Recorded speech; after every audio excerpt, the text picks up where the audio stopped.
it's ESPN Sunday Night Baseball. Tonight, Frank Viola and the Boston Red Sox face Bobby Witt and his new team, the Oakland Athletics. He was the A's ultimate man of impact. But in its 7th season, the Jose Canseco era has ended in Oakland. And now that the aftershocks of Monday's trade to Texas have subsided, it's still difficult to imagine Jose Canseco in another uniform. But A's general manager Sandy Alderson has little concern for that now. He wants a World Series title, and he needs pitching. And he hopes starter Bobby Witt and reliever Jeff Russell can fill the void. Also acquired was all-star switch hitter Ruben Sierra, who has had the chicken pox. He, along with slugger Mark McGwire, out for at least another few days, are expected to provide the power for the stretch run. Winless without Jose, and with the division lead slipping, manager Tony La Russa needs even more from all-star Ricky Henderson, an American League MVP just 2 years ago. And he needs to be able to get Dennis Eckersley a save opportunity for the first time in more than a week. Is there life after Jose in Oakland? The A's have 1 month to find out.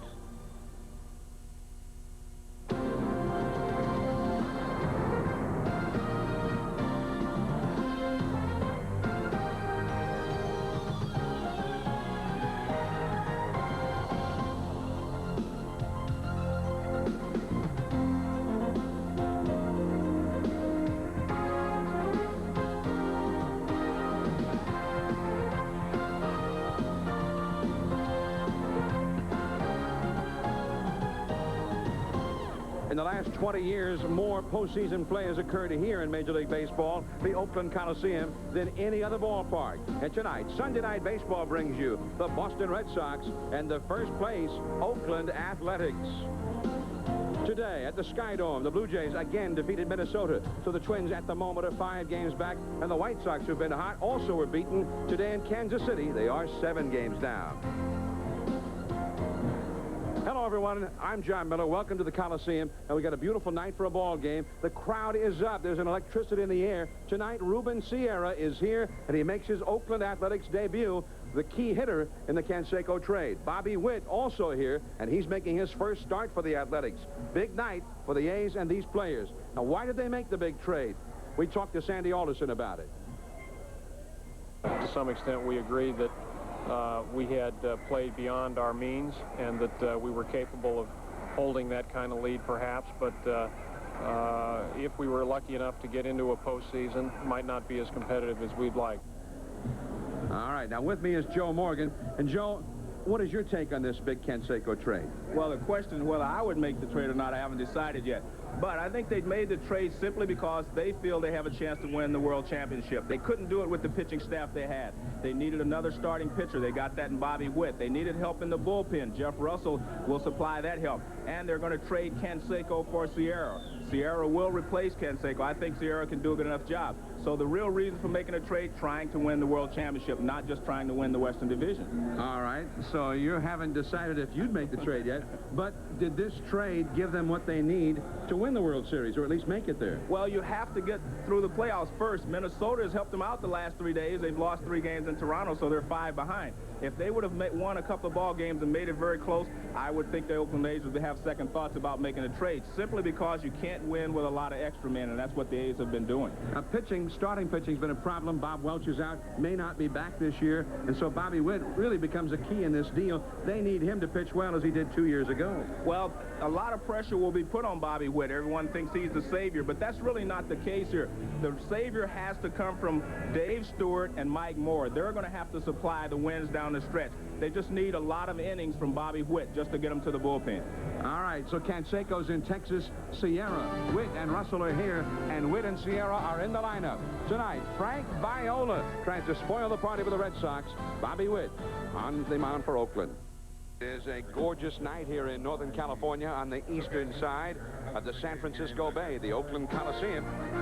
Now the batting order for the visiting Boston Red Sox, who have won the first 2 games of the series. Billy Hatcher left. Scott Cooper first base.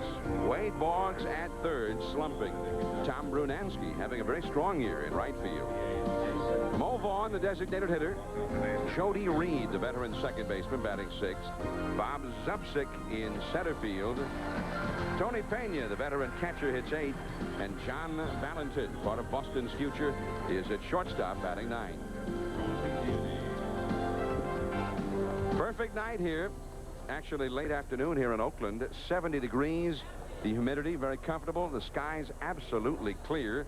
Could be difficult in the early going on some high fly balls up into that clear sky. It often is in September in day games. And a little bit of a breeze blowing out to right field in off the San Francisco Bay. This series began Friday night, and the Red Sox have come in here playing the role of spoiler. Danny Darwin and company beating Dave Stewart 8-3 on Friday. The Red Sox have had a problem scoring runs all year, scored 7 more yesterday as John Dobson bested Ron Darling. And so this Oakland pitching, which they're hoping to solidify, and we're hoping to solidify with a big trade with Texas, has been getting chewed up here by the Boston Red Sox. And there is Bobby Witt. And of course, Joe, Bobby Witt, always in Texas, known more for what he didn't do and what they were hoping he would. Well, Bobby Witt has, star qualities as far as his arm is concerned. The real problem with Bobby Witt is the next to last column there, bases on balls. 95 bases on balls to 100 strikeouts. He will walk the ballpark if given the opportunities. And other times he goes out there when he has his rhythm and he's almost unhittable. So Bobby Witt can be a star, and I think in the next year or so, after working with Dave Duncan, he will improve a lot. And defensively, Willie Wilson in right, the Hendersons, Dave and Ricky in left and center.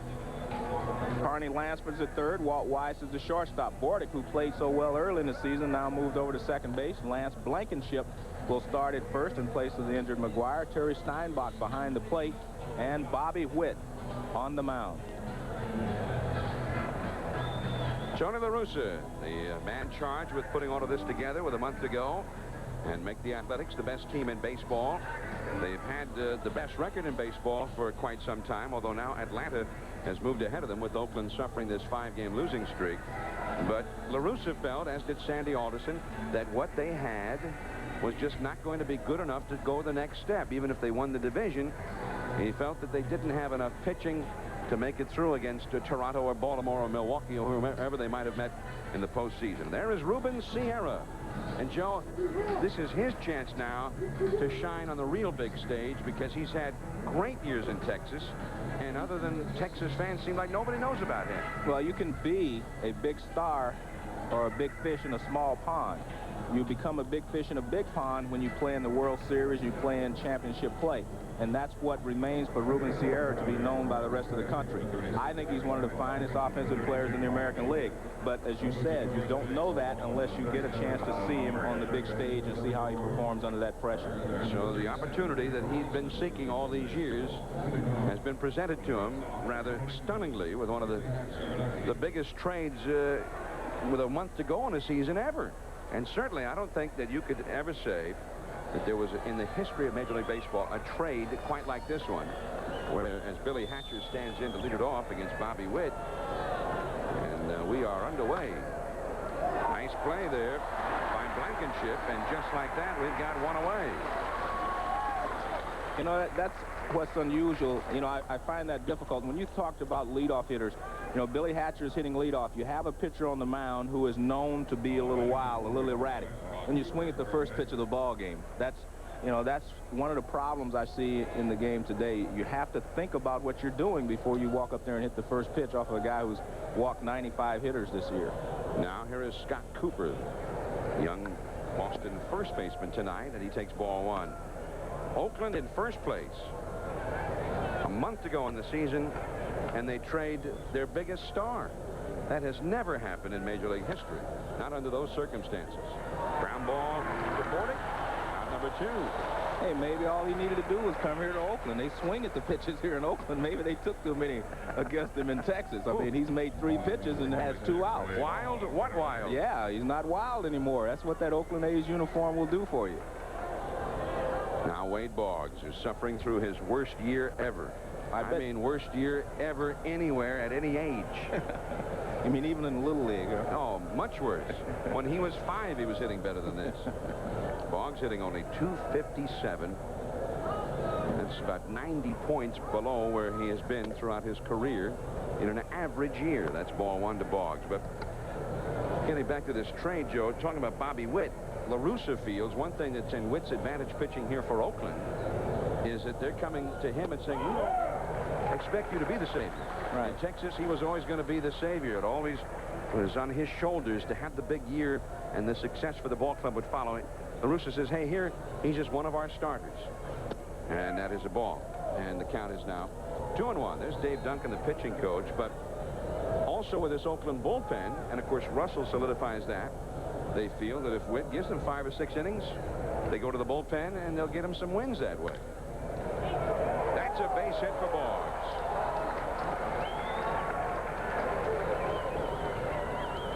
Two-out single for Boggs here. Now here is Tom Brunansky. But Joe, you can see, I guess, what La Russa's feeling is that they're not saying you don't have to go out and go 9. Number one, you don't have to go out and win every game. We've got a lot of other people who can do that, and we've got some other people here who can help you win. If there's one thing La Russa learned, it was from the Cincinnati Reds when they beat him for the World Championship a couple of years ago. And that is, if you shorten the ball game, the odds are really in your favor. And what La Russa has done effectively now with adding Jeff Russell to the bullpen, he is basically trying to make this a 6-inning ball game. So if the A's are ahead in the 6th inning, he goes to the bullpen and they win. That's the way the Cincinnati Reds played when they had the nasty guys, you know, together there. Now we call them the former nasty yeah. boys. Yeah.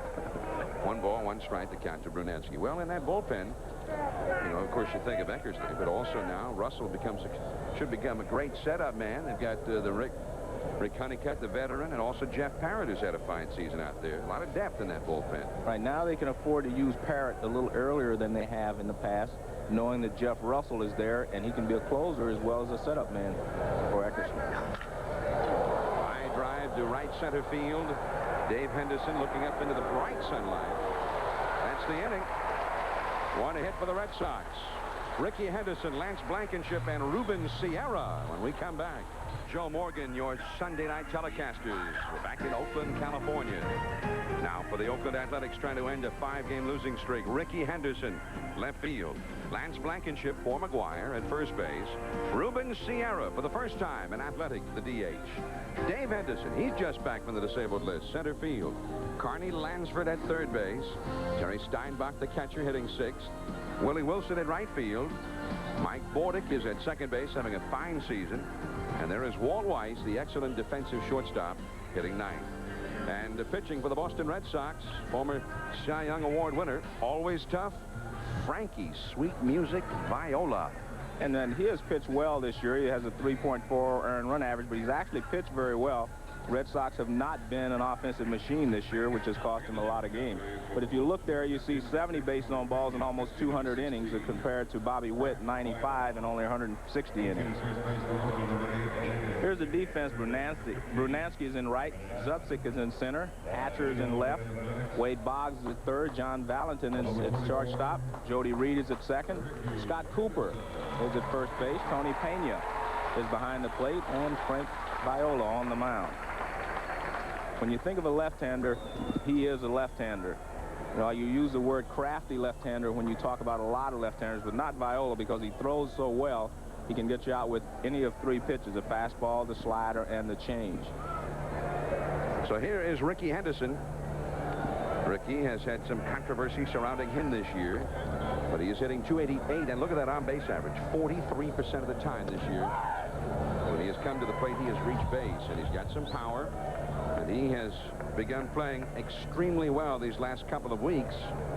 He had a problem with a hamstring pull earlier. He says that's all past him. All over the slow curveball. 0-2 now to Ricky Henderson. And Joe, is there any argument from you that Ricky Henderson is the finest leadoff man in Major League history? Well, I think he showed you a difference between he and Billy Hatcher right off at the outset. Viola throws strikes, but he took one because that's the job of a leadoff hitter.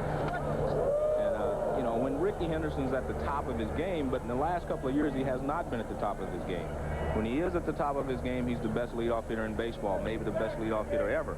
But, you know, you can't have one good year, one poor year, one good year, one poor year, and be considered the greatest. 2-2. Well, Ricky was the MVP 2 years ago, but then last year was in and out of the lineup. His batting average fell by 60 points. There was all the controversy about his contract and comments he had made in the spring. And now this year, again, more controversy about his availability to play. He's missed 40 games this year. And he fights off that Viola changeup. It's 2-2 to Ricky Henderson. But there's no doubt that when Ricky Henderson is playing well, you know, he can lead a ball club. Like Canseco, like McGuire. I think when you look at the Oakland A's over the past few years, it's always been, you know, the stars, McGuire, Canseco, and Henderson.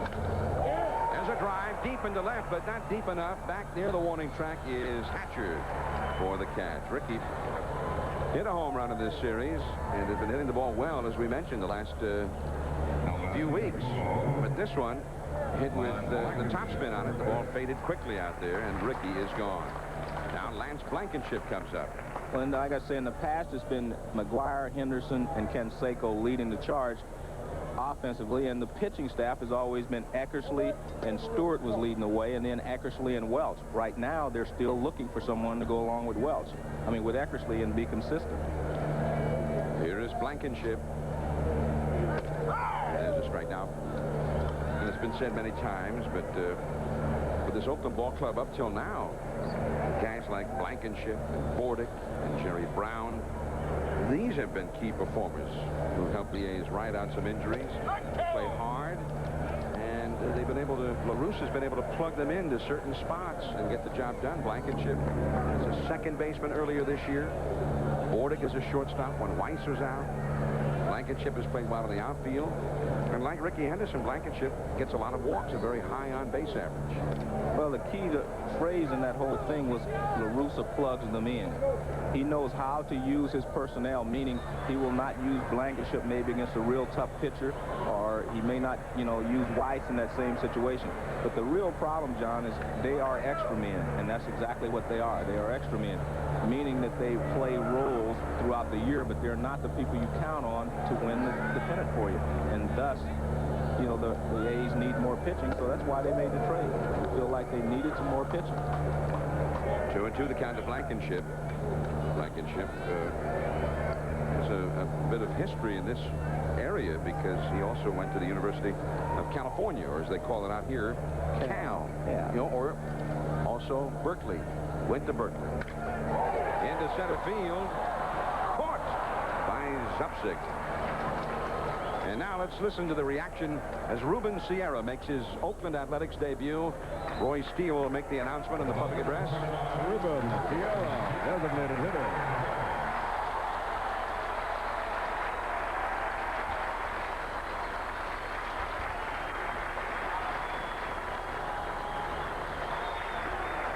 Well, that has to make Sierra feel good because he had complained that he was not treated fairly in Texas. The fans were down on him a little bit because his numbers had suffered a little bit this year. Nice grab by Viola, and the side is retired. That was pretty incredible, and Viola knows that it was also pretty lucky.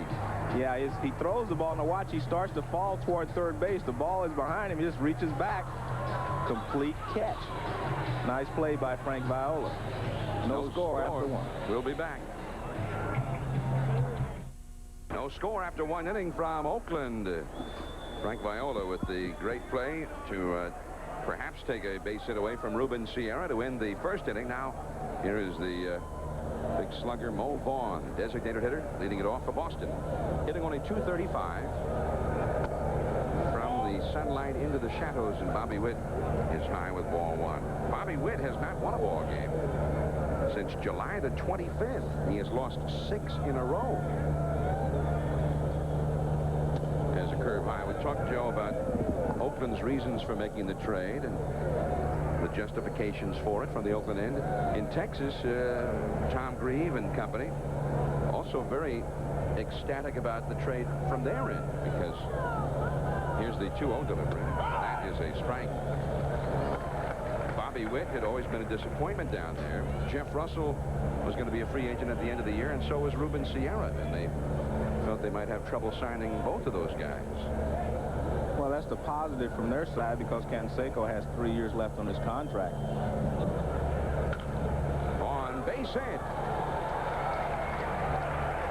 Hit number 2 for Boston.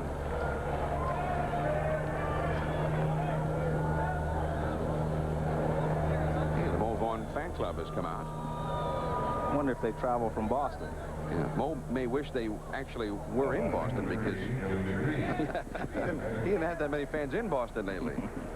Here's Jody Reed hitting only .250, 3 homers, 38 batted in. And the Red Sox, with this horrendous season, you know, they were expected to contend. They go out and pick up a quality pitcher like Frank Viola just because they think they can win. And of course, they've been down near the bottom for a while. They were in last place, but maybe a lot of changes coming in Boston for next year. And there's been a lot of rumors that they've been offering Jody Reed around. Unsuccessfully. Well, when you look at Boston, you look at the fact they don't have any power, they do not have any speed, and it's very difficult to produce a lot of runs without one or the other. You've got to have some power and you have to have some speed. So I think that's what's going to be their focus over the winter, trying to obtain players who can supply power and also a little more speed to their lineup. 1 ball, no strikes to Jody Reed. He's got his front foot right out near the front line of the batter's box. Pitch out, but Vaughn was not running. No hit and run was on. 2-0 the count. That's very interesting that you pitch out with Bobby Witt, who has struggled a little bit with his control. Now it's 2-0. And you also have one of the better throwing catchers behind the plate, Terry Steinbach. Witt at times can be the wildest man on the planet. Right. As recently as August 15th, he had a ball game where he walked 10. That's a strike, says Terry Cooney, that was back in Texas on August 15th. He went only 4 2/3 innings against the Tigers, and he walked 10. 4 2/3 innings, and it seems like about once every year he has a game like that where he'll walk that many, throw some wild pitches. And well, usually it's a matter of rhythm. You know, he loses his rhythm and he's not able to find it that day, and he just starts to press. Ricky Henderson. Reed is retired. It's not always easy to pick the ball up in the outfield, you know, when the shadows are on the field as they are here. It's very difficult also in the batter's box because the pitcher is coming out of the sunlight into the dark. But it's the same effect when the ball is hit off the bat for the outfielders. They may not see it right away. Here's Bob Zupsick now. Hitting .276 for the Red Sox. They're playing a lot of center field in the absence of Ellis Berg, who had a cracked bone in his back, causing him great pain. 1 out, 1 on. Check swing. And it is ball 1. Burks on the appeal. Riley denying the appeal. 1 ball, no strikes. Burks, by the way, feels pretty good right now, but the risk is if he went out and played and made a dive for a ball, something like that, that bone could crack again. So he's packed it in for the year, and they'll hope he comes back fully healthy next year. He's been down for a couple of years now with injury. Vaughn running in the play, and Weiss didn't pick the ball up. So a gaffe by Walt Weiss, who's usually very sure-handed. It looked like he was trying to sneak a peek towards where he was going to throw the ball to find out if he could make a throw at second. And the ball goes through him for an error. Mo Vaughn is running on the play, and therefore Weiss is not sure if he's going to go to second base. No, he just does not get down on it. The ball goes through him for an error. I thought the same thing, though. I thought he took a quick little peek over there just to see what his options were. That's what it looked like before, but I didn't look that well on the replay.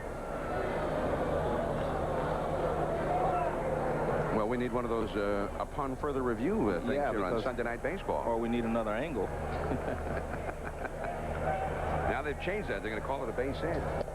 Here is Tony Pena, and it is ball 1. I might be able to hit 300 if I could get those. An infield hit for Zupsick, who now he owes somebody a thank you card.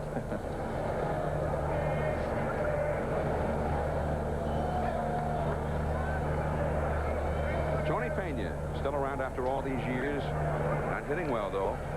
Of course, we could say that about almost any Red Sox hitter. Pena batting, 247. Caught by Blankenship. The runners get back.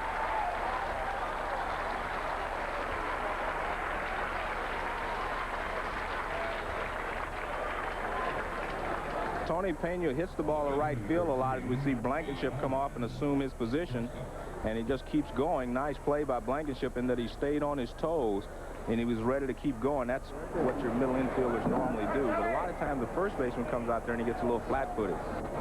Good example of how to play first base there by Blankenship. 2 down. Here is John Valentin, the young Boston shortstop brought up from Pawtucket. He's hit in 6 straight games. Fastball that misses, ball 1. Now Valentin has done pretty well with the bat since coming to Boston. 283, as you see, and had a big hit here yesterday in helping the Red Sox beat Oakland. A bases loaded double to open up the ball game. Check swing, and it is ball 2. Valentin is from New York originally. Went to St. Anthony's High School in Jersey City. Played baseball and basketball there. And while he was in high school, he was in the same backcourt with David Rivers, who of course went to Notre Dame and then is now with the LA Clippers. Valentin also went to Seton Hall University, as did his teammate Mo Vaughn. He's trying to bring Vaughn home just like the old days at Seton Hall right now. Or the Hall. 3-0 the count. Sunday night baseball from Oakland, California. The A's traded Jose Canseco last Monday night, and they have not won a ball game since. 0-5. Trying to turn it around. Still have a very comfortable lead over Minnesota. A 4-pitch walk to the 9th place hitter, Joe, and in Texas they're saying, oh, well, we've seen that all too often. Well, the last pitch seemed like he didn't really throw the ball. It was like he was just trying to get a strike. I think that'll be one of the things that Duncan will work on him with. So that's not his good fastball. That's one of the reasons that it sunk so much. He was just trying to throw a strike with it. And now Bobby Witt with the bases loaded and leadoff man Billy Hatcher at the plate. World Series hero in this ballpark just 2 years ago. The Athletics didn't have anybody could get him out.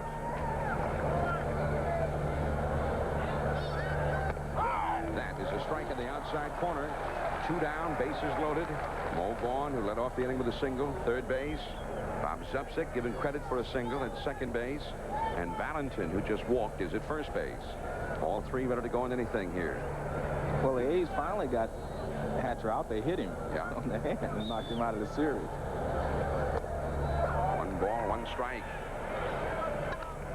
Bobby Valentine used to have a theory when he managed Witt in Texas a few years back that, like the young Nolan Ryan that Valentine had known, Bobby Witt went out expecting perfection of himself. Big strikeout totals, low hit totals. And when things went wrong early, he had a hard time maintaining his concentration. Slider for a called strike. 1-2 the count. There's no question about his pitches. He has an excellent fastball, good slider. I mean, he has good major league stuff. He just has to control it. That's a good slider because all of a sudden it just drops down on the inside corner. He's thrown at 87 miles an hour, that slider. 1-2. Bases loaded, 2 down. And that was a bad one. Yeah. 2-2. So what you want is the slider to start towards the plate and just move off a little bit. And that one's a big breaking slider. No chance for Hatcher to chase it. Pretty nice crowd here in Oakland on a Sunday evening, late afternoon, Labor Day weekend. But very, very quiet, very pensive right now. No score in the game. Second inning, bases loaded for Boston. Witt still out of the stretch. Strike 3 called. They got him looking. The Red Sox leave them loaded. Dave Henderson when we come back. John Miller and Joe Morgan, Sunday Night Baseball. The first place Athletics getting out of a bases-loaded jam with Billy Hatcher at the plate, Joe. Well, Bobby Witt, as I mentioned, has a very good slider. You can see the little hole in it when it was out in the light, and it drops down over the outside corner. Billy Hatcher thinks it's low. Take a look. It's not where the catcher catches it. It's where it crosses the plate. So Bobby Witt out of trouble. Now the Athletics offense tries to build him a lead here. Dave Henderson. Curveball from Viola, ball 1. Dave Henderson has only had 24 at-bats the whole season. Just came back from the disabled list on Tuesday. He had only 12 at-bats all season until Tuesday. Fouls one back. Now this guy, he had 25 homers a year ago. He made the All-Star team, and they basically have not had his services for 5 months. That is quite a big loss. Well, the fact that the Oakland A's are in first place, as I mentioned, is a real testament to the managerial ability of Tony La Russa.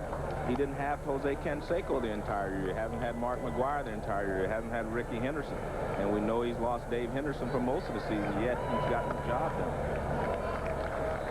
And it is 3-1 now to Dave Henderson. Yeah, so you lose your center fielder almost the whole year. Ricky's missed 40 games, almost a third of the year up till now. Canseco had missed, 25 or 30 games. That's your whole outfield. And now you have McGwire out for a long period of time. Fighting the sun out there, Brunansky. Wow. He was able to catch it. Nice job. Let's go now to Tom Mees. Hi, John. Earlier today at Skydome, Minnesota manager Tom Kelly looking on, his team clinging to a 2-0 lead, bottom of the 7th, but with 2 men on. Catcher Ed Sprague goes over the left field wall against the rookie Mike Tremblay. Jays had a 4-run 7th en route to another victory. They sweep the Twins in Toronto for the first time since '86, and that's why the Twins are 5 behind Oakland at this hour, John. All right, Tom, thank you. And Ed Sprague, of course, his dad used to pitch right here in Oakland. Carney Lansford, first ball swinging. And Wade Boggs throws him out, and Carney is gone on 1 pitch, 2 gone. In the Oakland 2nd inning, no score in the game. Yeah, Ed Sprague, relief pitcher, still lives out in this area, is now a scout, ironically, with his son fighting for a pennant for the Blue Jays against Baltimore. His dad, Ed Sprague Sr., is a scout for Baltimore.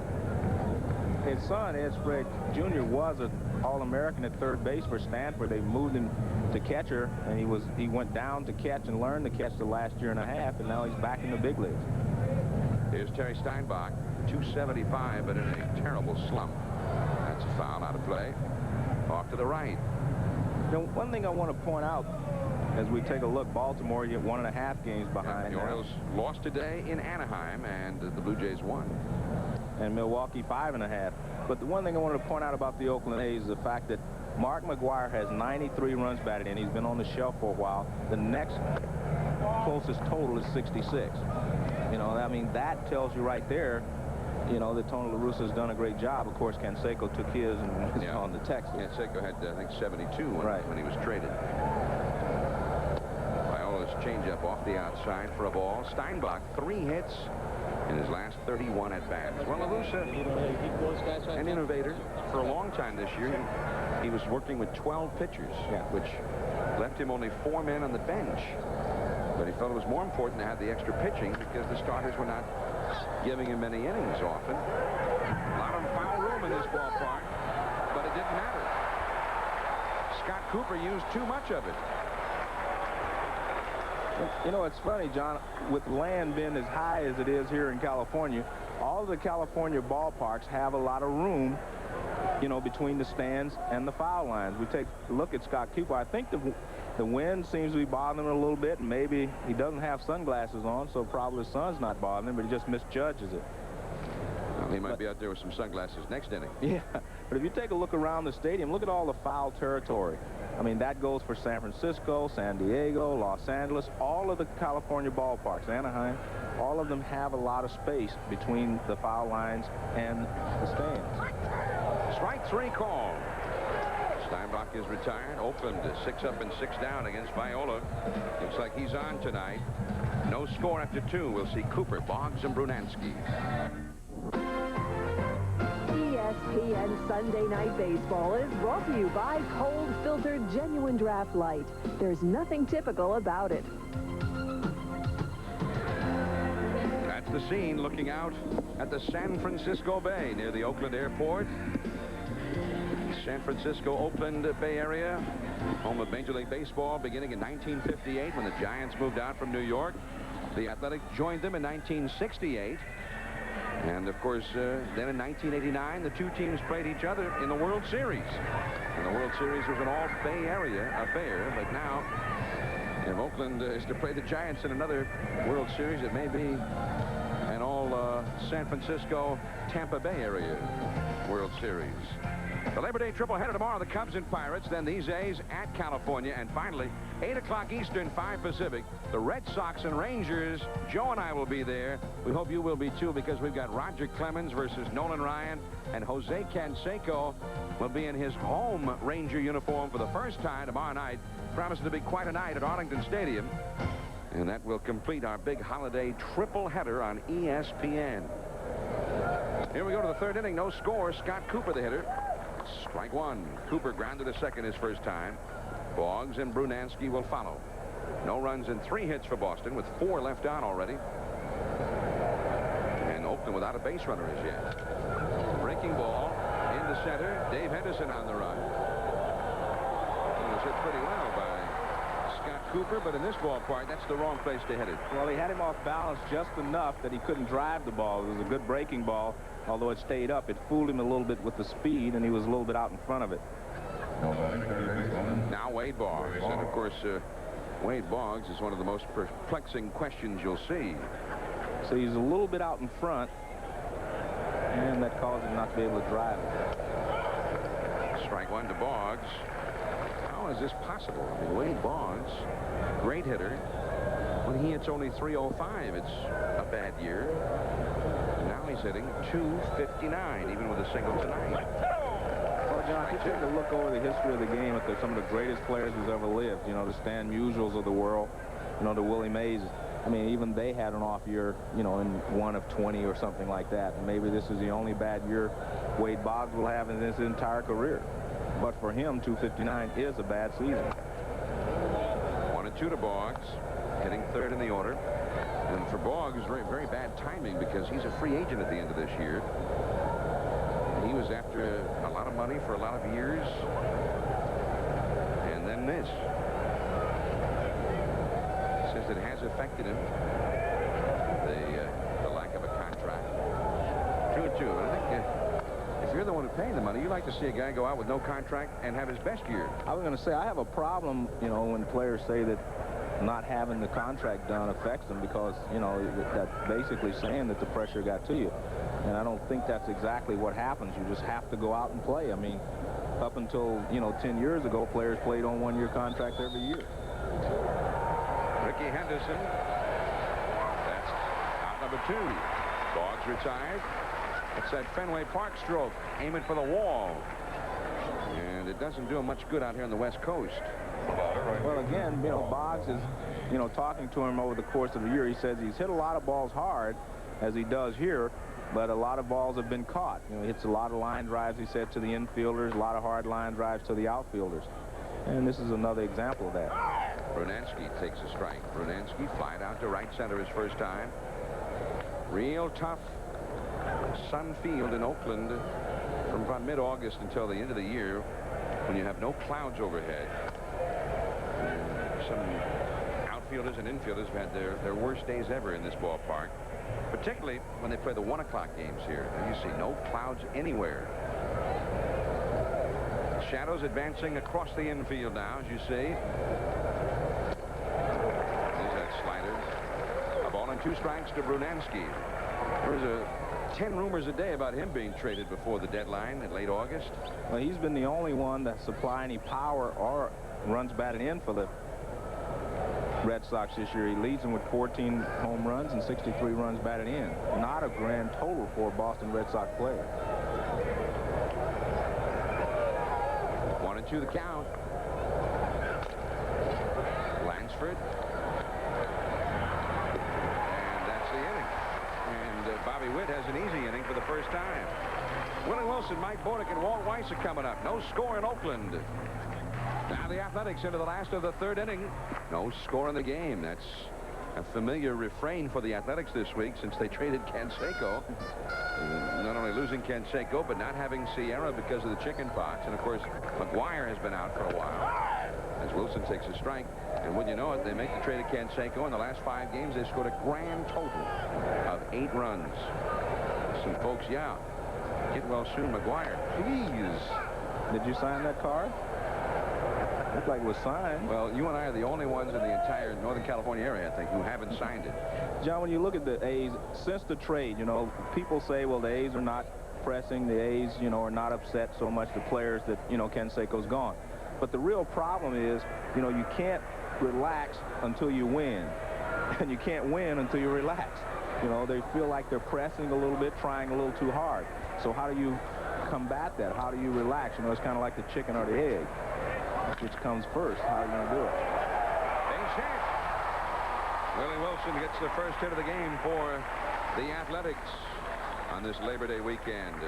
Again, a reminder, a triple header tomorrow on Labor Day itself right here on ESPN, 1:30. Andre Dawson is sizzling hot. He'll be trying to upset the Pirates tomorrow. Then the Athletics are in Southern California to meet the Angels at 4:30. And then finally, the Red Sox and the Rangers, 8 Eastern, 5 Pacific, with Roger Clemens facing Nolan Ryan in the home debut of Jose Canseco. That's tomorrow night, the conclusion of our holiday triple header on ESPN. Here's Bordick showing bunt. Now, that didn't look like a square around to sacrifice bunt, did it? No, he was going to try to beat it out for a base hit. He has a very unusual stance. As you can see, he's had a very good season for the A's, hitting .298. He was, you know, led the league for a while. He was has been amongst the league leaders. Up until the last month, he struggled a little bit. But he has been probably the most pleasant surprise for the Oakland A's this year. Without him, when Walt Wise went down, they probably would be trailing the Twins right now. Yeah, when the season started and Weiss was out with an injury, Bordick not only played a very fine shortstop, he was hitting about .370. Right. And Blankenship, in effect, substituting for Bordick at second base, was also doing a great job. The best second base they'd ever seen Blankenship play. 1 ball and no strikes. Now, Wilson can steal a base at first, keep in mind. Bordick almost hit by that 1 ball, too. A lot of times when you think that they're going to hit and run or try something, you try to come in off the plate bad. And that's what this pitch is. No chance for Bordick to swing at it if there was a hit and run on. So maybe the Boston Red Sox thought they were going to try hit and run in that situation. Viola stepping off the rubber and throwing to first. Wilson's beginning a very short lead over there. Willie has stolen 24 times this year and has been caught only 8 times. And Willie's another guy. Been able to step in with all of the injuries in the outfield and play real well. Back to the screen. 2-1 to Bordick. Viola's doing a good job of keeping Willie Wilson off balance at first as well. It's going to changing his time between pitches. He's holding it a little longer. On top of that, he's not coming with the big high leg kick. Not quite a slide step, but an in between the slide step and the big leg kick.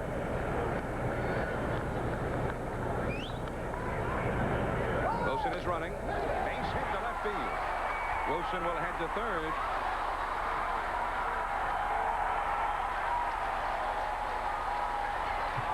Bordick gets it done again.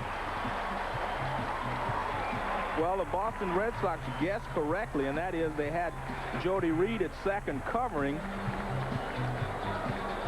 and Valentin at shortstop held his position. There you see the break by Willie Wilson, and Bordick pulls the ball, which is into the teeth of the defense, but he finds the hole on the left side, and Willie Wilson goes around the third. So the stage is set now. First and third, nobody out. And here is Walt Weiss, a switch hitter. Not hitting at all this year, only .224. And what little he has done with the bat has mostly been done as a left-handed hitter.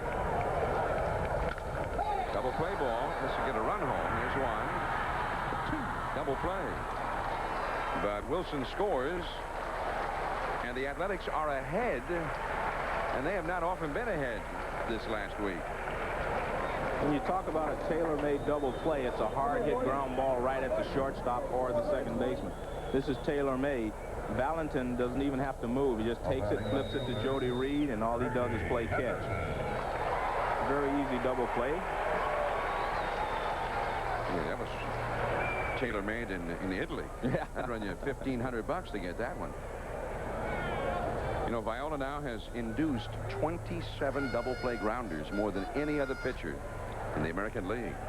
But it is 1-0 Oakland, and Ricky Henderson takes a strike. Ricky flied out deep to left his first time. Well, they say about a month ago, not even quite a month, in a big heart-to-heart meeting with Ricky, not just La Russa, ball one, not just Alderson, the GM, but even the owner of the Athletics, Mr. Walter Haas.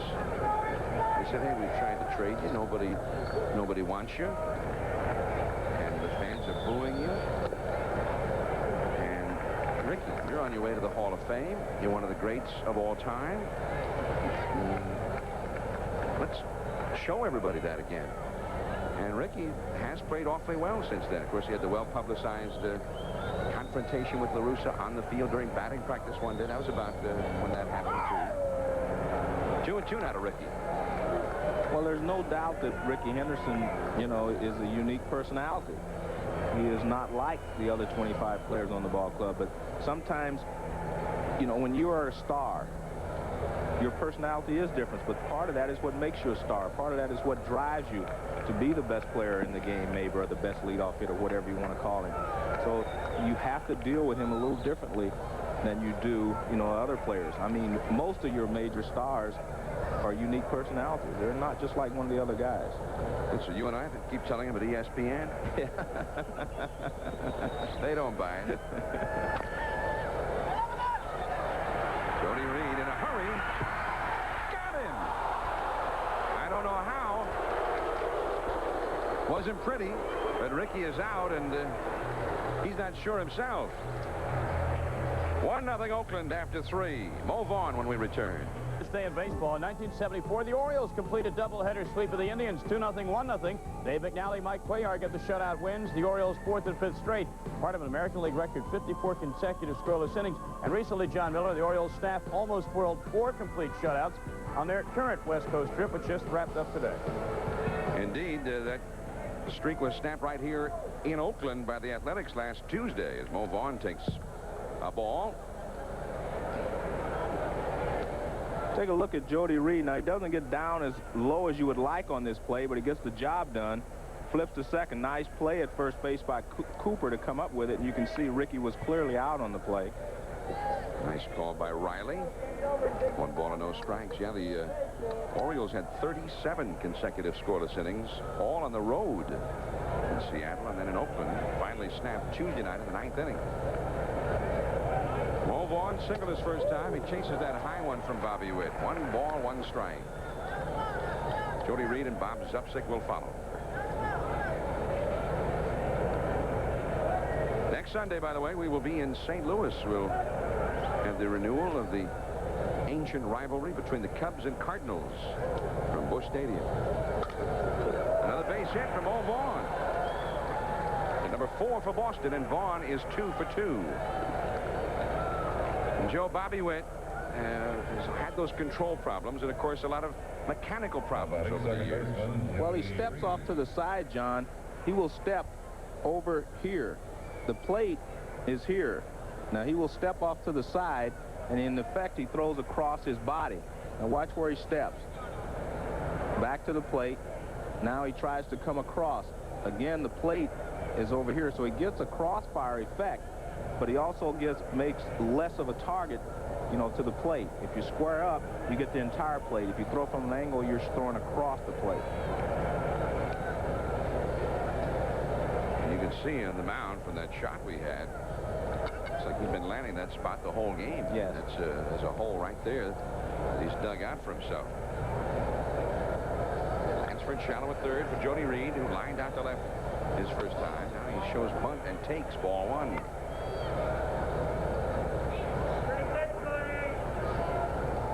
Butch Hobson, his worst nightmare. There's Rick Burleson.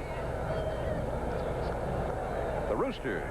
He was the hitting instructor for the Athletics last year. Now the hitting instructor for Boston this year, and also now the third base coach. Don Zimmer, who had been the third base coach, gets real bad knees and has moved into the dugout to become the bench coach. That's Ball inside the Reed. No bunt there. 2-0 to count, but the worst nightmare for Butch Hobson's managerial debut at the major league level. And his entire club goes into a slump. I mean, a massive slump. I mean, you're talking guys like Boggs and Jack Clark, Ellis Burks, Mike Greenwell, either slumping or hurt or both. The breaking ball is too high. Now Witt is behind 3-0. And Steinbach out to visit with him. It's 1-0 Oakland in the top of the 4th inning. The Red Sox, well, they don't hit and they don't score. And of course, a far cry from Butch Hobson's days as a third baseman when they led the planet in hitting home runs and terrorized pitchers. Well, they got off to a decent start. You can see they were 23-19, and now they're 40-53 since that time. And even when they were doing, you know, relatively well, it was because, yeah, the pitching was the best in the American League, the best earned run average in the league. Catches the inside with that one, and it is 3-1 now to Jody Reed. Bobby Witt, 28 years of age. He was a 17-game winner the year before last. But then he had arm problems last year that put him on the shelf for most of the year. And now he's trying to snap out of a 6-game losing streak. He has lost each one of his last 6 starts. There goes Vaughn in the dirt. And back to the screen, and Vaughn will round second and head for third. And he makes it easily. So a walk on a wild pitch.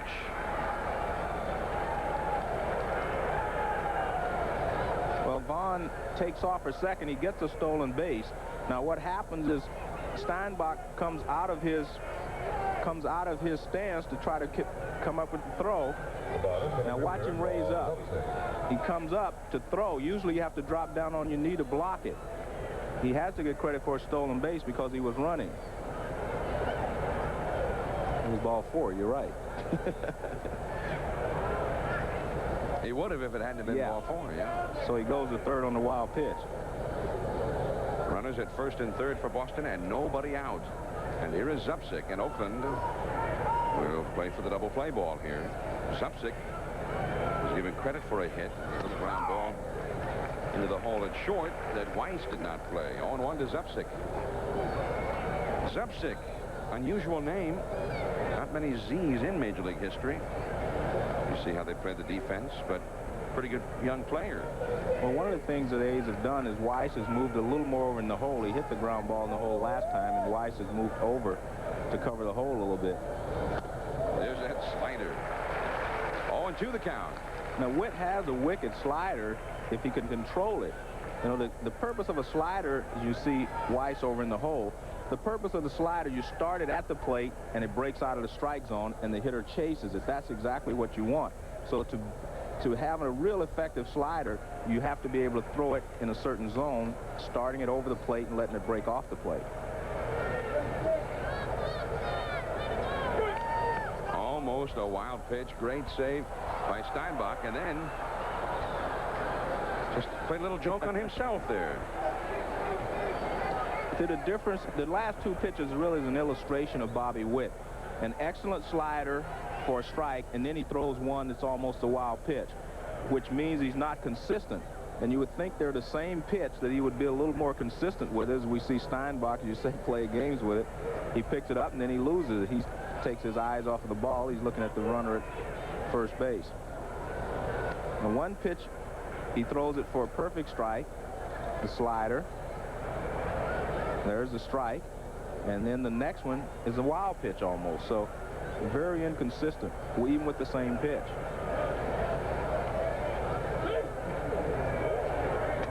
That's strike 3 called. And another perfect one. Second strikeout for Witt. I think if there's anything that Dave Duncan wants to improve on Witt, is just to be more consistent. He already has the pitches. I don't think he's going to change his pitches, meaning the way he throws his fastball or his slider. I think he will just try to make him more consistent. Now watch Steinbach. Steinbach doesn't even move the glove. Now 1 away, and here's Tony Pena. A double play ball would take the Athletics out of the inning here. The Athletics hoping for the double play ball. The infield completely covered in the shadows now. Runners at first and third, 1 out. 1-0, Oakland ahead. The runner from first is going. Base hit.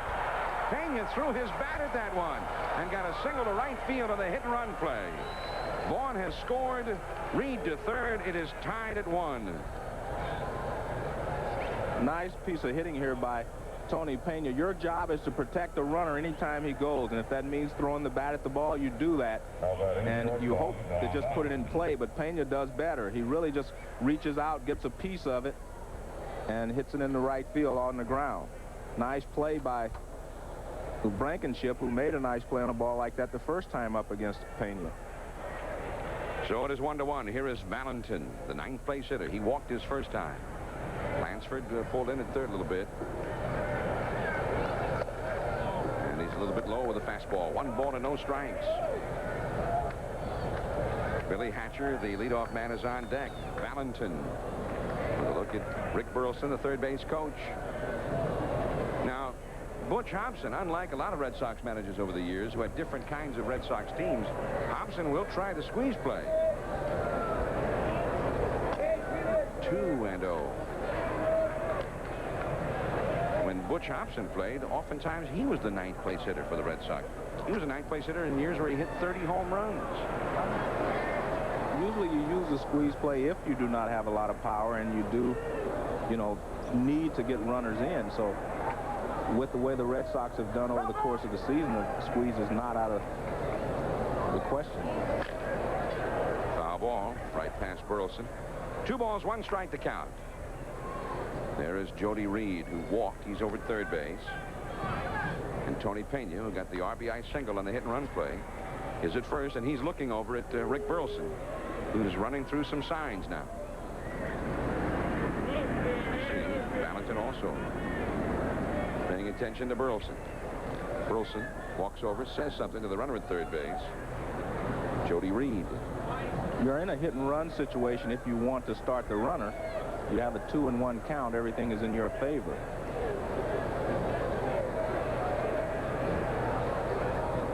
And Witt looking Pena back.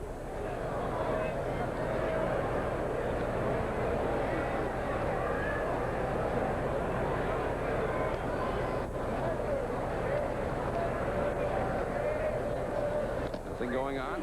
Ball in the dirt. Ball 3. 3-1. There you see Burleson running through the signs for Valentin and also for Tony Pena at first base. He will usually walk over and talk to the runner on third as he's doing now. He will go over and talk to Jody Reed. Well, Pena's got to be running now. 3-1. Well, you would think so. But again, the Red Sox do not have a lot of speed. They do not put a lot of runners in motion. He is running, and it is ball 4. So the bases are loaded for Boston. The Red Sox trying to sweep this series from the Athletics.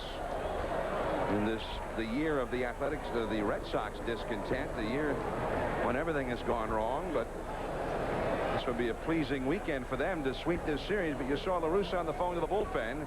And here comes Duncan, the pitching coach, to go visit with Bobby Witt. This is one of those innings now that has the makings of a big inning. Well, it's very easy to blame everything on the Oakland A's pitching staff, the 5 games that they have lost, because they have received inconsistent pitching over that time. But one of the real problems is they're not scoring any runs. They're not giving their pitchers any margin for error. So what you see is Bobby Witt trying to pitch a shutout instead of trying to, say, win a ball game when he has a lead. You see him throwing 2-1 sliders and 3-1 breaking balls. That is the pitch that you would call if you don't think your team's going to get any more runs and you're trying to hold them from there. There's the bullpen. The left-hander is Vince Horseman, and the right-hander is Kevin Campbell. Both young pitchers in their rookie seasons. So we got a big moment here in the 4th inning of the ball game. Boston is poised and ready to jump ahead,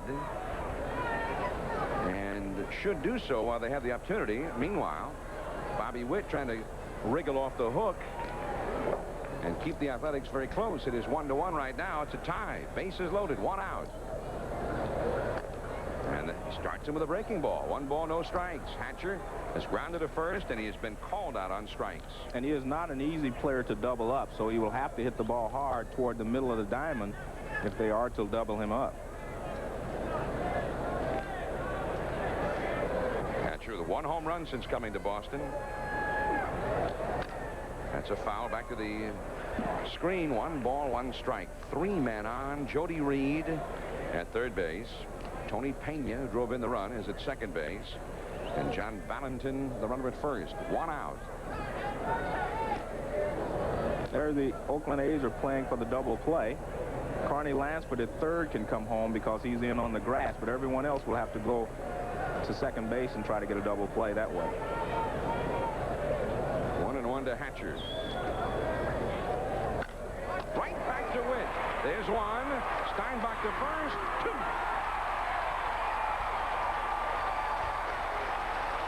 The story of the Red Sox in '92.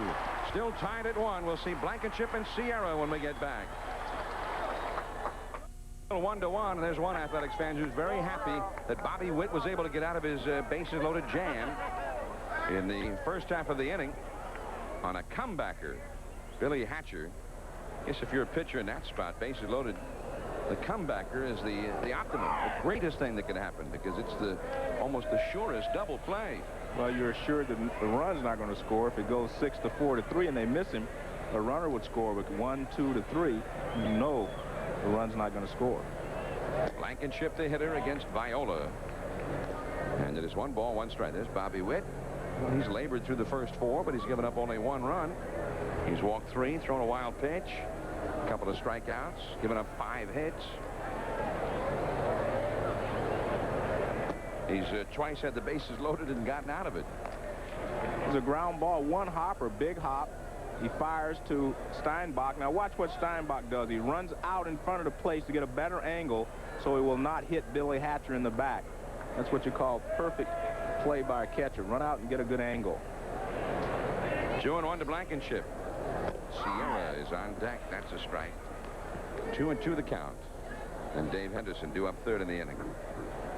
There's Terry Steinbach. Yesterday he played first base here and did an excellent job. He was pretty mobile over there. Well, they also, you know, when they put him at first base, they give him a chance to get out from behind the plate, but they always need his bat in the lineup. Viola not too pleased in that call. Blankenship jumped away as if he were about to be killed on that ball, and it was almost caught the corner. You see Pena talking to Cooney about it. 3-2 the count. Blankenship has walked 64 times this year as a part-time player. That's out of play. He's hitting only .244, but he has an on-base average of .386. And he can steal a base. He's stolen 19 bases. He's not a complete player, but he's a handy player. Can play infield, outfield, steal a base. He's a good extra man, and that's what you want. You want a guy that can play all these positions, play hard, yet he doesn't complain because he doesn't play every day. That's what you want. Well, we mentioned he draws a lot of walks. He has done so here. And now Ruben Sierra comes up again.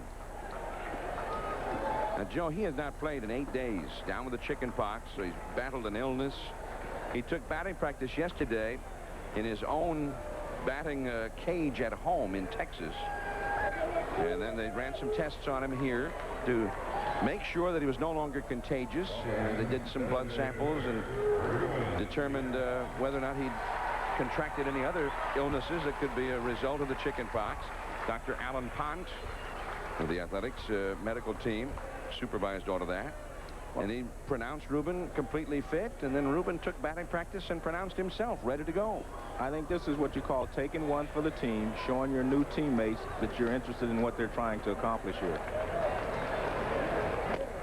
The off-speed delivery for a strike. Now, talk about durability. In his 5 full previous seasons, Sierra's worst season was 156 games played, so this guy almost never misses a game.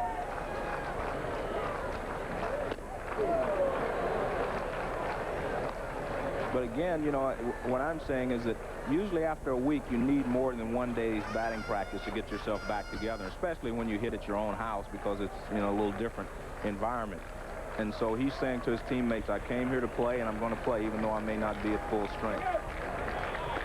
In the dirt, and down to second goes Blankenship. Pena just now finding out where it went. It only went a few feet to the right of the plate, but he didn't know where it had gone. Well, what you'll find is that Viola's going to be very careful with Sierra. He's not going to make a mistake, so he tries to keep the ball down, and this breaking ball is too low. It bounces off the shin guard of Pena. Now watch Pena. He drops down on it to try to block it, but it hits his left leg and bounces away. Nothing he could do about it.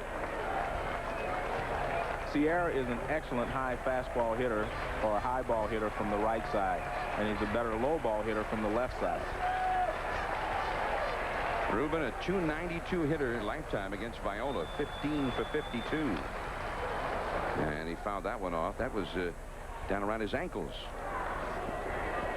You know, he has that high leg kick, kind of like Mel Ott, some of the players, you know, in the past. That's a timing device for Ruben Sierra. And it's very difficult to use that. You know, a lot of players have tried it, but if you get caught with your leg up in the air, sometimes you get it down too quickly, it throws your timing off. Obviously, he has perfected that style. Off the hands, a fastball, 1 ball, 2 strikes. The foul ball back in the crowd, and a fan made a nice catch on the ball. Kirby Puckett does that too. He'll lift that front leg up. Seems to work for him as well. Well, the one thing that they have in common, that they have very strong legs, both of them. And you need strong legs to do that, because if you hold your leg up and then you plant it, then to use your legs in your swing, you have to have very strong legs. Your legs help pull the bat through the hitting zone. 1-2 the count. And right through. Holding at second, Blankenship all the while. And Valentin couldn't handle it. That should be scored as a base hit, because that was a very difficult play for Valentin to make. Now, he gets him off balance a little bit. See how he tried to hesitate and hold his foot a little longer? That was a slow curveball from Viola. Now, we see Valentin coming in. That's the only thing he could do, try to charge the ball. If he stays back, he's not going to throw Sierra out. Sierra runs well. It was going to be an infield hit, so he made the only play that he could possibly make and was not able to come up with it. Should Blankenship have made it to third? That was going to be a tough decision, because if he would have started to run, I think Valentin would have stopped and took it on the big hop and took him. So I think he made the right base running play. Dave Henderson now, as the Athletics, 1 by 1, start getting their stars back from the disabled list, from the infirmary. Dave Henderson has been there longer than anybody, 5 months. Downtime. He had a pulled hamstring that just would not go away, and then when he went out on a rehabilitation assignment, he damaged a muscle in his calf. But they miss more than his numbers. They miss his infectious attitude about how he plays the game. He just has fun. Fouled off to the right. 0-2 the count. There's Mark McGwire. He faced live pitching tonight for the first time before the game, and he told us that he was swinging at about 60%. That's all he could do with the muscle pull in his rib cage, but he was very encouraged. He says tomorrow will be the key, though, to see how he feels like in the morning after this vigorous workout. He faced about 50 pitches. There's that changeup from Viola. Check swing by Dave Henderson. The appeal by the Red Sox. Turned down by Mike Riley. McGwire, he's afraid he might wake up in the morning and that area be particularly sore, but he's hopeful it won't. Well, that's the problem with a rib injury. And not only that, he could start back playing, John, and the first time he swings and misses, he could also pull it again. 2 on, nobody out. 1-1 the score. Just missing inside. Viola is very upset, as you can see. A couple of times in this inning, he thought he had a strike in there and did not get the call. Well, Viola's throwing the ball inside, and it kind of tails back. And this is the way Dave Henderson plays. He always has fun. He's kind of wiggling, maybe dancing there at the plate. And he does that in the outfield as well when he catches a fly ball. He just has fun playing the game. Viola not having so much fun as Henderson. 2-2 the count. 2 on, nobody out. There's the changeup. Ballington goes to third. That was an odd one. Well, it's the wrong play is what it is. He had a chance to get the double play. You take 6-4 to 3 on that because everyone else has to hold up. So you're going to not have a lot of pressure on you at second base. Now the ball is lined in front of him. Now everyone has to stop, as you can see. But he takes the easy way out, and that gets the runner at third. You see Wade Boggs trying to throw to first, but no chance. See, to me, you have to go to second. That's a double play ball. If he goes second to first, you have a chance for the double play. You do not if you go the way that he took, but you do assure of one out and taking the lead runner out of play. So Oakland may have been given an extra out here by the Red Sox. Here's Lansford. A foul off to the right. Carney is one of the underlying forces on this Oakland ball club, whereas Dave Henderson has that infectious laugh and that relaxed attitude about, hey, we're good. We can be arrogant because we're good. For Carney, he's the blue-collar man. Right, he's a hard worker. That's a foul out of play. Carney outspoken with his own teammates. If he feels they're not hustling, if they're letting down the other ball players, he'll come out and he'll attack them for it. I think you described both he and Ricky Henderson perfectly. They were the only two players left when I played here in '84, and you described them perfectly. Ricky Henderson, all the ability in the world, kind of a swagger. Carney Lansford, the hard worker, the blue-collar guy, but he's also a team leader. He will let you know if you're not performing up to your capabilities or up to your team's expectations, and that goes from Canseco to Henderson to anyone else. 1-2. 1-1 the score. Last of the fourth inning. Oakland with a great opportunity here. 2 on and nobody out. But Viola got Dave Henderson to hit the force play. And now here is Lansford. Steinbach on deck. And of course, this part of the batting order is where you miss Mark McGuire. 2-2. Well, there's the defense. You play Carney Lansford up the middle because he hits a lot of ground balls up the middle. Consequently, hits into a lot of double plays because he does hit the ball sharply towards the middle of the diamond on most occasions. 2-2 to Lansford. Off the outside. And it's a full count. And the runner at second is Ruben Sierra. And Ruben runs fairly well as Steinbach, but remember, he could be weakened because of his bout with the chickenpox. Do you start the runners here?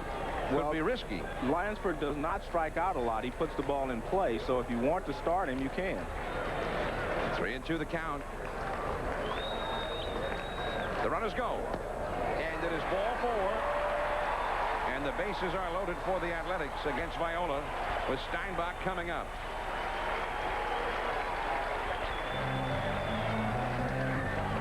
To 1, last of the fourth. 3 men on, 1 man out of the slumping. Terry Steinbach comes up. Struck out his first time. 3 for his last 32. And there's Butch Hobson talking to Popeye, Don Zimmer. Hobson played third for the Red Sox and hit a lot of home runs. Don Zimmer was his manager. You can see Butch Hobson there telling them what he wants done here. He wants a double play from the middle infielders, meaning short and second. But he wants Wade Boggs to come to the plate unless the ball is hit to his left. So Boggs pulled in just a little bit at third base. The rest of the infield backed up. Steinbach hits a foul ball right past Rene Latchman, the third base coach. 0-1 the count. Because he is a catcher, of course, Steinbach doesn't run that well, so the ground ball here would probably turn into a double play, and that's what you'll see from Viola. He will try to make sure he keeps the ball down, the sinker tailing away and down, and the breaking balls, he'll make sure he gets them down. 1-1, fourth inning. Great opportunity for Oakland here. 1 ball, 1 strike. Now Boston has let 2 bases loaded opportunities go by. And you see what Steinbach has done this year with the bases loaded, which is to say, not much. Not much. And he is also only 6 for 32 lifetime against Viola. Bases loaded or not.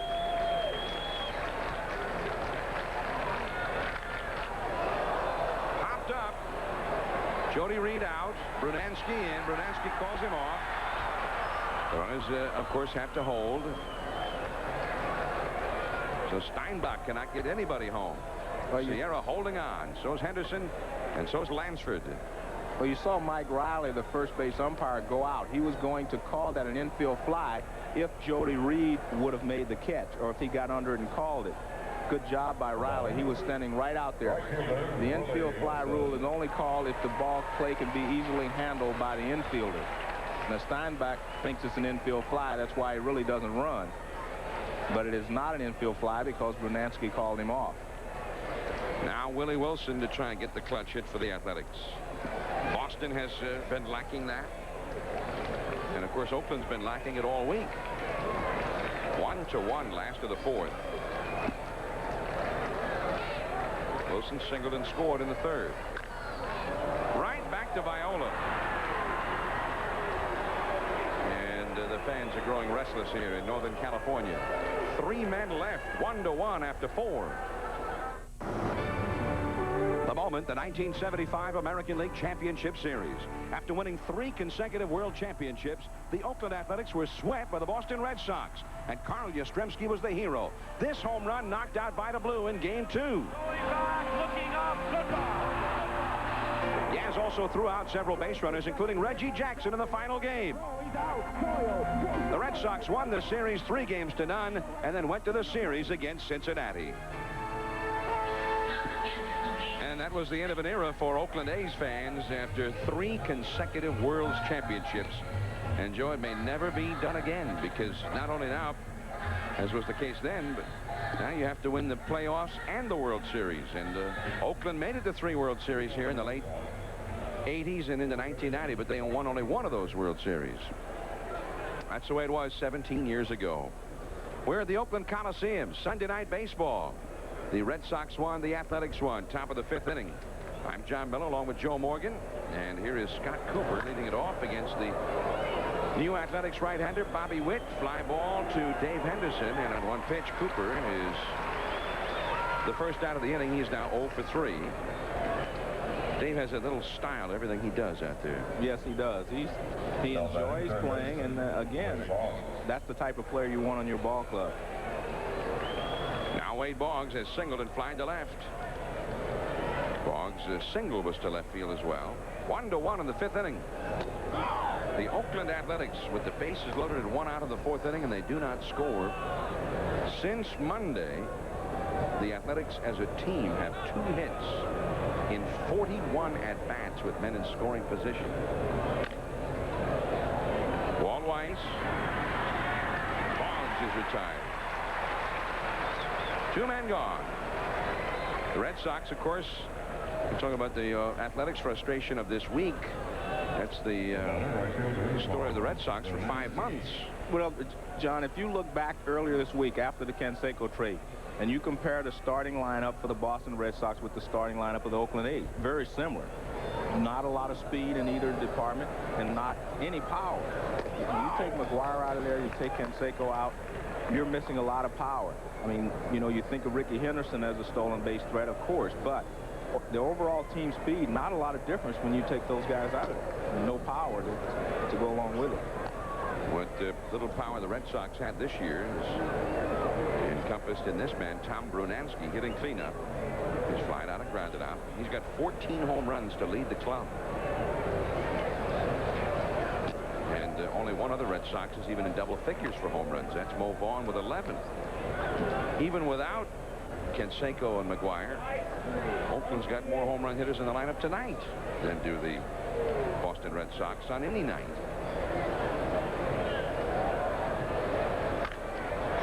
High pop-up up into the brilliant sunlight. Steinbach in foul ground, and Bobby Witt has a very easy inning again. We go to the last of the 5th inning. Bordick, Weiss, and Ricky Henderson coming up. 1-1. Through the Coliseum lights, the late afternoon, early evening, and seen from Northern California, the San Francisco Bay Area. We're in Oakland, and Frank Viola to Mike Bordick. Ball 1. Boston won. The Athletics won in the last of the 5th. Bordick singled his first time on a hit-and-run play. Viola throws him a strike. This guy's an interesting fellow because he's hitting 300 for the year, but based on his minor league career. You would never predict that for him. His best season in the minors, he hit .272. I've got an answer for you. There's the bunt. Viola, barehanded pickoff. Swing! A bunt single for Bordick, and let's go to Tom Mees. All right, John, what a day for Albert Bell on the shores of Lake Erie. In the bottom of the first, 3-run homer off Ryan Fisher. You say, so what? Well, he comes up in the bottom of the third. A solo shot to center up Ryan Fisher. You say, okay, that's a 2-home run day. Look at the one he hit in the 7th off the facade of the upper deck. And a grand slam, oh, by the way, won it for Cleveland in 12. But a great day. They rang the bell 3 times in Cleveland, John.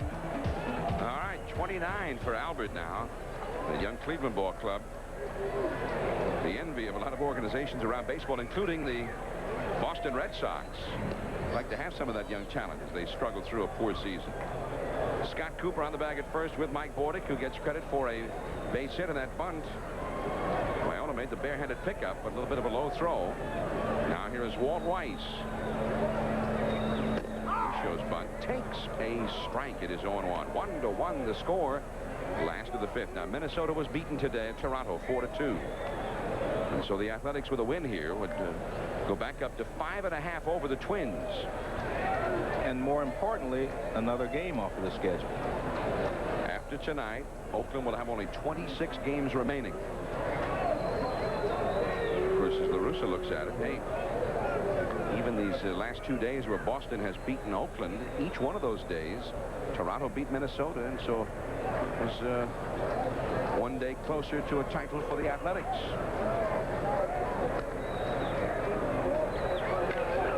Nice bunt by Weiss. Reed is covering. Cooper to Reed as Bordick moves over to second.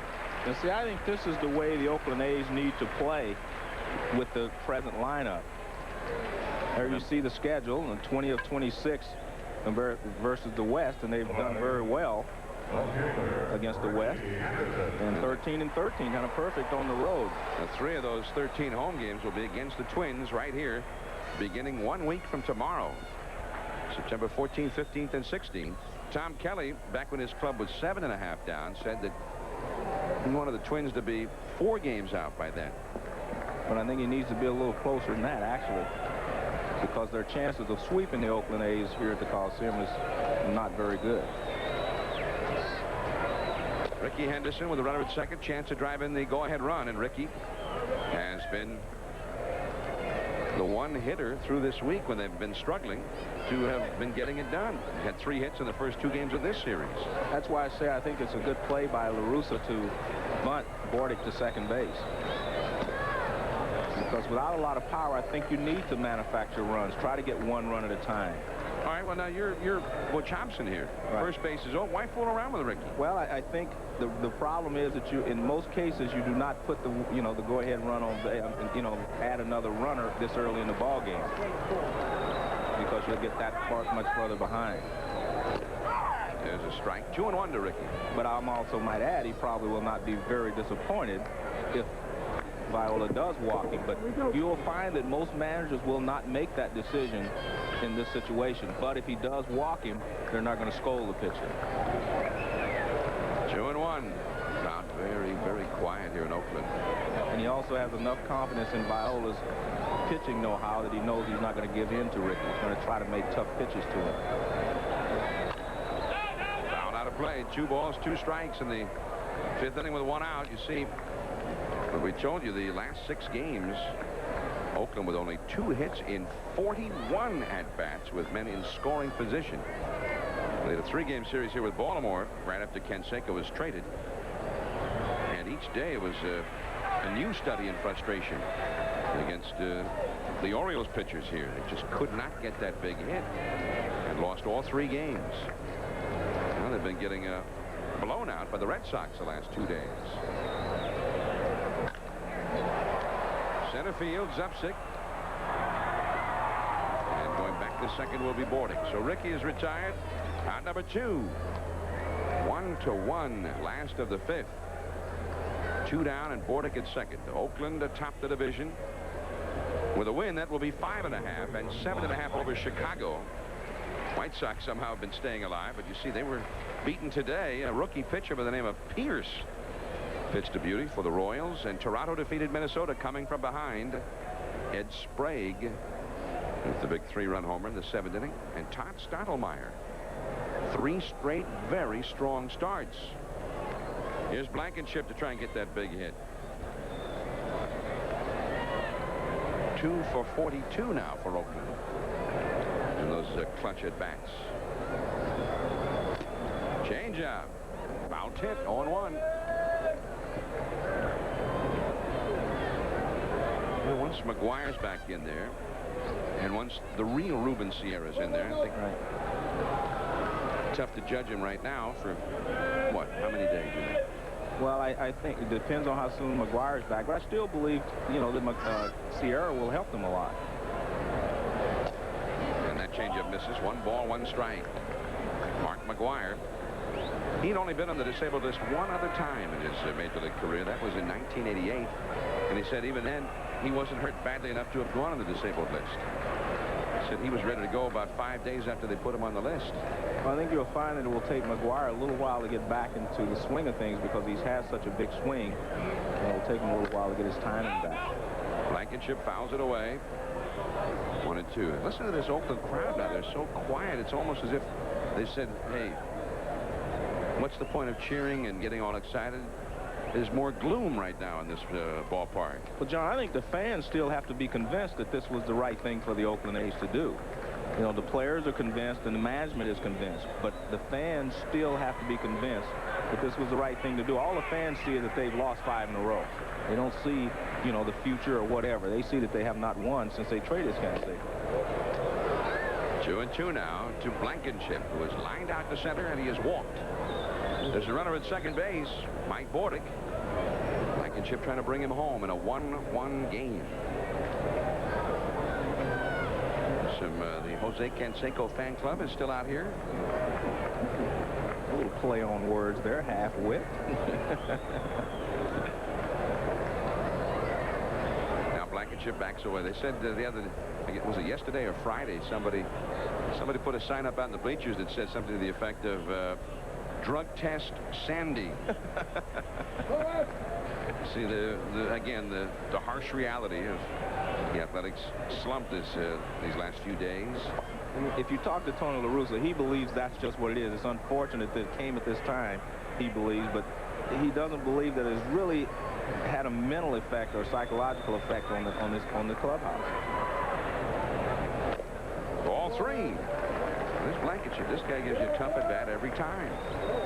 Deep into the count. Ruben Sierra would be next. That'd be quite a boon if Blankenship could just keep the inning going to get Sierra an RBI opportunity here. There's Ruben. Ball 4, and Blankenship has done it. He was behind in the count 1-2, but he coaxes the walk from Viola, and now Viola will have to contend with Ruben Sierra. And in this kind of a situation, the last 5 years, Ruben Sierra has been among the best in the majors. His worst year out of the 5 previous seasons, he drove in 91 runs, 3 times over 100 and well over. Last year, Sierra drove in 116 runs. He's wearing number 29. Now in Texas, he wore number 21, the number of his countryman, national hero, Roberto Clemente from Puerto Rico, which is the country from which Sierra hails. Up the middle. And caught by Zubcic to retire the side. Nice play by Zubcic. That ball just wouldn't sink. Still 1-1. We go to the 6th. Yeah, the A's are number 1.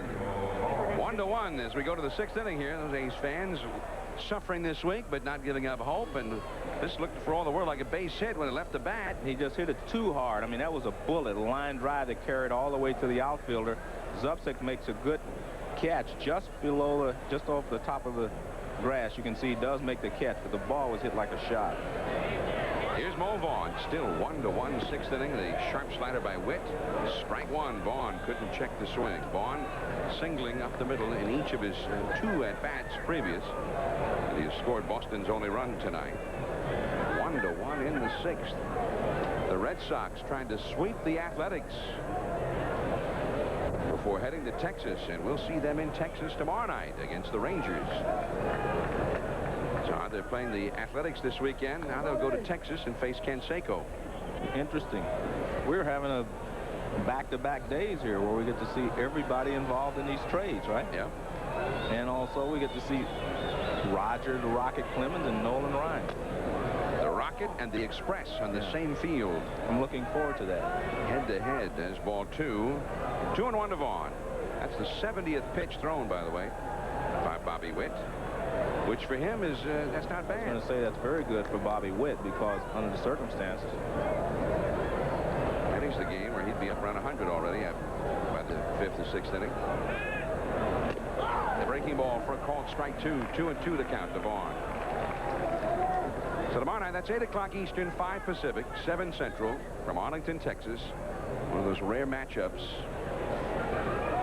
when Clemens faces Ryan.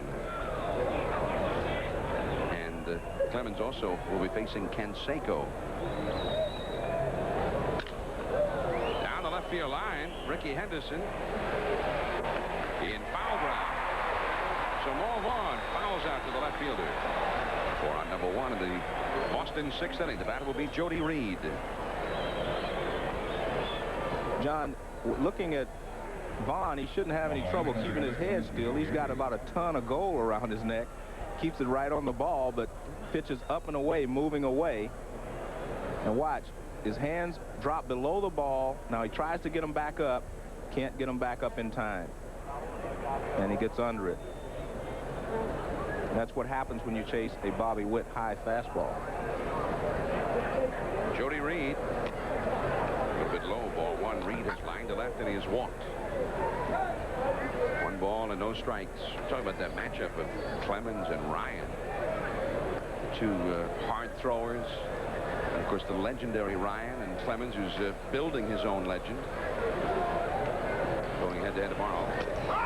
And 80 years ago, and I think the anniversary was just a few days ago, there was a legendary matchup at Fenway Park. Were you around? I read about it. Oh, okay. Yeah, my great-grandfather told me about it. They set it up so that Walter Johnson would face Smokey Joe Wood at Fenway one day. Now that one does sing. Base hit for Jody Reed. That's the 6th hit for the Red Sox. Now I know who Walter Johnson was. Now you got me with Smokey Joe Wood. Oh, Smokey Joe. I didn't. You got me with him. Probably the greatest pitcher in Red Sox history. Okay. That year, 1912, Smokey Joe Wood went 34-5. Not bad. And Johnson also won 30 that year. And they met one day in it was late August, early September at Fenway. The 2 teams kind of agreed, hey, wouldn't that be great? And they got a jammed, packed house. And neither pitcher disappointed. The final score was 1-0 Boston. They both pitched well. There's a strike to Bob Zupsik, who's had an infield single, and he has been called out on strikes. So 80 years later, we get Rocket Roger and the Ryan Express in Texas. Smokey Joe Wood ended up hurting his arm, became an outfielder, played for many years as an outfielder for Cleveland, and then was the baseball coach and then the athletic director at Yale. Smokey Joe did all that. He was. And you remember the great game when Frank Viola, who's pitching here tonight, this guy might remember Smokey Joe, when Viola faced Darling in the NCAA college playoffs, and Darling pitched the no-hitter but lost in extra innings. Smokey Joe sat and watched that ball game, although he was in retirement at that time, but he sat with Roger Angell, who wrote an article about it in the New Yorker. And the count is 2-1 now to Zupsik. Something that I think the article had to do with the thread of the game. There's a continuity to the game of baseball. What happens here can be compared with what happened 80 years ago. Now, I will agree with there's a continuity of baseball. I'm not going to agree with everything else you said now because I don't know. But there is a continuity to the game. I think if you're the Red Sox, you have to send the runner here. I think when you're not driving in a lot of runs, not hitting with a lot of power. Use your hit and run whenever you get the chance. And 2-1, again, is a good hit and run situation. Well, in fact, that day, 1912, the same situation came up. Tris Speaker was the hitter. Now I'm making it up. I was going to say, you got me. I can't deny it. They put the hit and run on, Joe, and here goes the run of the pitch out. Out of there. Well, Tony La Russa was thinking like I was thinking. And Butch Hobson was, too. Yeah, everyone, we're all on the same wavelength. But I still agree with the play from Butch Hobson's perspective. 2-1, you're not scoring a lot of runs. Let's make something happen. I still agree with it. But you have to give Tony La Russa credit for pitching out in this situation. And also, I think Zubcic should have thrown the bat at the ball.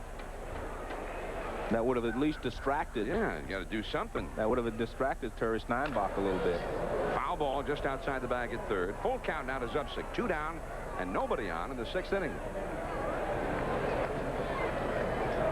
I mentioned Tris Speaker. In those days, Joe, 1912, Tris Speaker used to play center field so shallow that they had a play where he would break in behind the runner at second on a pickoff.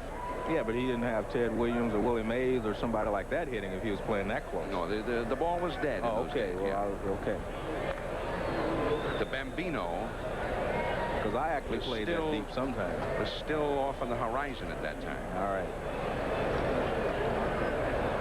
3-2, the count is Zubcic. 1-1, 6th inning. Strike. Whoa, boy. Wait a minute, are you umpiring now? What was I about to say? I don't know, but you're umpiring. I don't think Terry Cooney would like that. Let me say this. Just a little bit. Where? Just a little bit what? Let's take a look at the pitch out again. No, this is the pitch. And it's your call.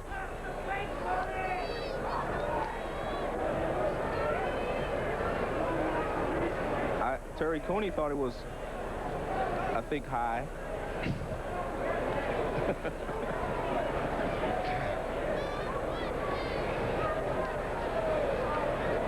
Wasn't even close. Here's ball 1 to Tony Pena.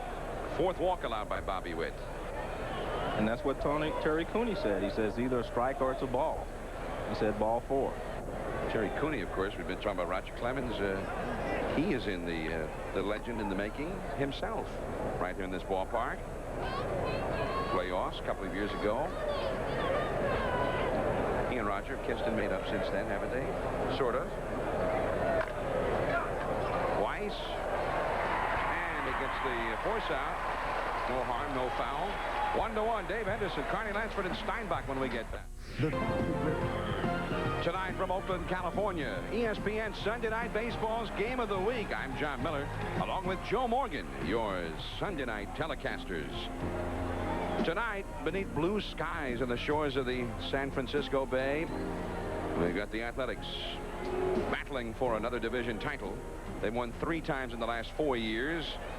We've got a 1-1 tie tonight as they try to end a long losing streak. Dave Henderson toward the middle. Valentin had it and dropped it. I would imagine that Dave will get a base hit on that one. Valentin caught the ball, but he was trying to transfer it to his throwing hand, and he couldn't do it because he had to do everything very quickly because Dave Henderson runs well. So he catches the ball. Now he tries to transfer it to throw to first base, and he bobbles it, and it should go as a base hit. Hit number 5 for the Athletics. First for Dave Henderson, and here is Carney Lansford. He has grounded to third and walked.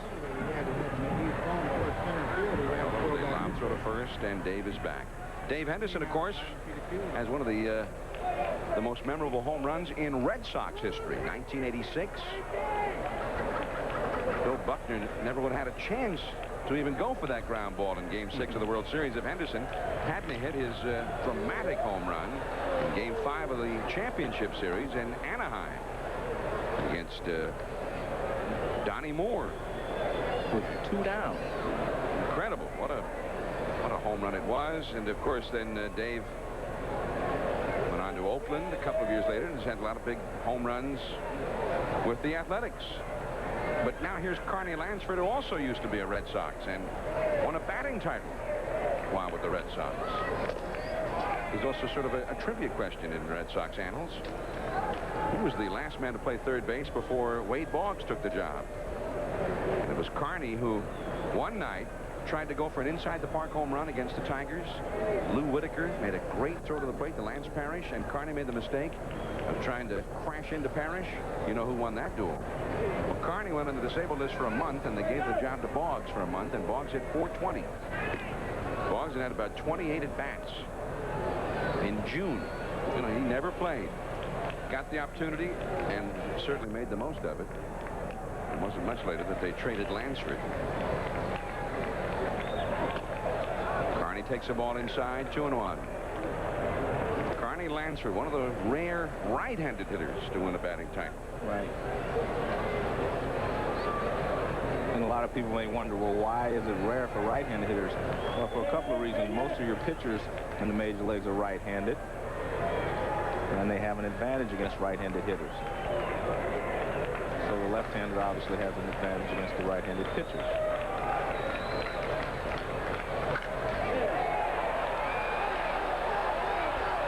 Brunansky for out number 1. Henderson holding it first. Let's go now to Tom Mees. All right, John, earlier today in Atlanta Stadium, Budweiser takes us down south. Rays Phillies tied at 3. The bottom of the ninth. Otis Nixon over the drawn-in Philly outfield. And that drives home Brian Hunter with a winning run. Second day in a row, the Braves have come from behind late to beat the Phillies. They maintain their lead in the National League West. The Reds and Padres won, but they remain 6.5 and 7 games out, respectively. John? Yeah, the Reds look like they have missed their opportunity because the Braves went through a long slump there, and the Reds slump was even worse. They'd gotten them within 3.5 games, and now they just fell apart there. Very inopportune time. Here is Steinbach. A pitch out. But Dave Henderson was not going in it. That was a funny-looking pitch out, wasn't it? Well, what happened was Viola didn't have his heart in it, is what happened. He wasn't so convinced that he wanted to throw it, but the manager obviously had called for it. And once they call for it, you have to throw it. Steinbach still in that slump. Nothing working for him right now. Dave Henderson safely back to the bag. Steinbach has struck out and flied to shallow right in this game. The fly ball in the 4th inning was rather painful for him because the bases were loaded with only 1 out. And he was unable to get anybody home. We've got a 1-1 game, last of the 6th. Frank Viola's got to be used to this, having pitched for the Mets, who weren't scoring last year. Now, same for the Red Sox this year. That's low, ball 2. John, I want to continue on with that lefty-righty. One more thing, there are more infield hits from the left side of the batter's box than there is from the right side. So those are the 2 reasons that you don't have very many right-handed batting champions. And of course, many batting champions come from the Red Sox, who have that ballpark, which is a hitter's park, but particularly good for left-handed hitters. On the changeup, 2-2 now to Steinbach. Most of the Red Sox batting champions over the years, and Lansford is the exception, have been left-handed hitters. I mean, Ted Williams, Yastrzemski, and of course lately Wade Boggs, so many years.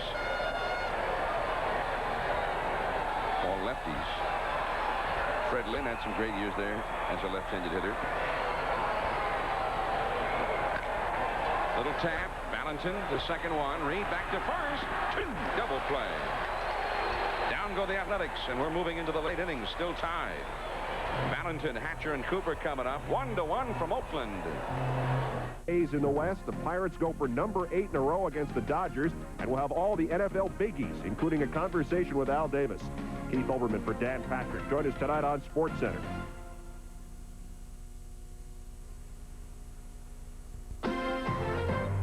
ESPN Sunday Night Baseball is brought to you by Bud Light. If you want great taste that won't fill you up and never lets you down, make it a Bud Light. Sunday Night Baseball. The sun setting out on the horizon of the blue Pacific. We're on the eastern side of the San Francisco Bay, the East Bay as they call it here. Oakland, California, which may become the baseball capital of Northern California, because the San Francisco Giants may be moving to St. Petersburg, although very much in the news here the last couple of days. I mean, front page news. The Chronicle, the Examiner, the Tribune, the group headed by George Shinn apparently put together to make an offer to Bob Lurie to buy the Giants and keep the Giants here. So stay tuned on that one. We'll be at Candlestick Park in 2 weeks to see the Giants and the Dodgers. Here is John Valentin. Twice he has walked against Bobby Witt. He's the 9th place hitter. 1-1 the score. Strike on the outside. Butch Hobson in yet another 1-1 ball game. Well, if you look at what Bobby Witt has given the Oakland A's, this is what they want from him, to give him 6 strong innings. Because they feel now that they have the bullpen to take it the rest of the way. Obviously, they prefer for him to be ahead 2-1, 4-1, or whatever, but they want some strong innings from him, and he's given them that tonight. And speaking of that bullpen, 0-2 the count to Valentin. Slider misses. 1-2 in the Oakland bullpen. There's veteran left-hander Rick Honeycutt warming up. Got a couple of young lefties out there as well. But Honeycutt's the veteran, the man they'll use in a tight spot late in the game. Real hard slider. Check swing. The appeal. And denied by Mike Riley. 2-2. Billy Hatcher, the leadoff man, and then Scott Cooper will follow. In the 7th. Oakland now with Honeycutt and, of course, the right-handers like Parrott, who has been a savior in a way in that bullpen. Nelson was ineffective and finally released. When Parrott's come on, he's 9-1 for them. Pitched well. There's Parrott with the beard. And on the left side of your screen is Jeff Russell, just added to the pen. And, of course, Eckersley. Base hit. Now, the lefties are due up 3rd. You got Hatcher, another right-hander coming up, and then Cooper and Boggs, a couple of lefties. So Honeycutt warming up, most likely for those guys. Sunday Night Baseball, the storyline in the 7th inning, a 1-1 tie. The Red Sox have left 7 runners on base. The Athletics have left 5, but are 0 for 6 with runners in scoring position in this game. Their only run scored on a double play ball. 1-1, 7th inning. And now, Sunday Night Baseball continues. Billy Hatcher. He's a pretty good hit and run man, isn't he? Yes. And showing bunt taking ball 1. He's also a good bunter. He's a good player to have on your ball club. He plays good defense. He runs well. He hits pretty well. I mean, he is a very good player to have on a 25-man roster. 31 years of age, and his first look in the big leagues back in '84. The key man for the Astros in there. Excellent club in '86 that almost went to the World Series, losing to the Mets in a great championship series. He hit a dramatic home run in that game. He tied it up in the bottom of the 9th or something, and then he went to extra innings. But that 16-inning game. Yeah, before the Mets won. Hatcher takes low again. 2-0. Now Hatcher was up there in a key spot in the ball game. One of the key moments in this game. Early. Bases loaded, 1 out in the 4th inning. Against Bobby Witt. Red Sox with a chance for a big inning, but look what happened. This is called 1 to 2 to 3. That's the simplest of double plays in the major leagues. 1, 2, 3. And that was the end of that Boston threat. It looked like maybe 3, 4 runs coming. They got nothing at all after scoring 1 earlier in that inning. 2-0 to Billy Hatcher. Let's see if Butch Hobson changes his mind now with the count in Hatcher's favor. He'd been squaring to bunt the first 2 pitches. The runner goes, and Hatcher hits the fly ball to center. Valentin will have to turn around and go back as Dave Henderson takes it. So indeed, Hobson said, well, let's try a little hit-and-run action here. But Valentin is still at first, 1 out. The difficult thing is when you have a hit and run, you have to think, hit the ball on the ground. See, if he hits a ground ball there, he accomplishes what Butch Hobson wanted. He would have moved the runner to second base. On a hit and run, you have to keep the ball out of the air. Hit the ball on the ground. Now Scott Cooper, the left-handed hitter, 0 for 3. Against Bobby Witt. Grounded to second, fly deep to center, fly to center again. It's a strike.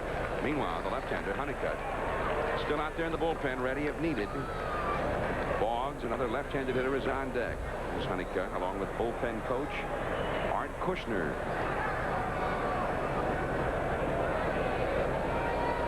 One to one the score. 7th inning from Oakland. Just off the corner. Witt has beaten Boston twice this year, while with Texas, and has given up only 3 earned runs to the Red Sox in 20 1/3 innings now, right up to the moment. That is a foul down the left field line into the lower deck. 1 ball, 2 strikes. That's the Tom Brunansky autograph model, Louisville Slugger. And look who's using it. None other than Tom Brunansky. It's Bruno himself. He's in the hall joking around with Charlie Moss, the longtime Red Sox trainer. But look at that. Hobson doesn't think anything's real funny. Yeah, Hobson isn't joking around. He's trying to get a run here. First, 1 out. Could be 2. Nice pickup by Weiss. We go to the last of the 7th. It'll be Wilson, Bordick, and Weiss. Oakland 1, Red Sox 1. Into the last of the 7th inning now from Oakland. The Red Sox 1, the Athletics 1, and Willie Wilson, who has scored the Athletics' only run, leads it off against Frankie's Sweet Music. There's that changeup. 0-1. Wilson singled leading off in the 3rd inning.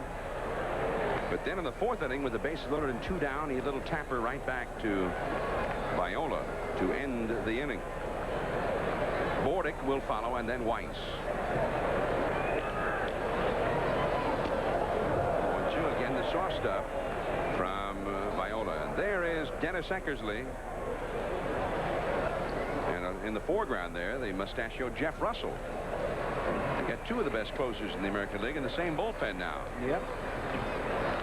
But we know who will close tonight if the occasion should arise. Jeff Russell won't have that job here in Oakland except if Eckersley needs a rest, which he doesn't. 1 ball, 2 strikes, the count to Wilson. In the dirt, strike 3. 1 away. Let's go to Tom Mees. All right, John, earlier this afternoon at the Big A in Anaheim, Angels have a threat going late in the game against Baltimore.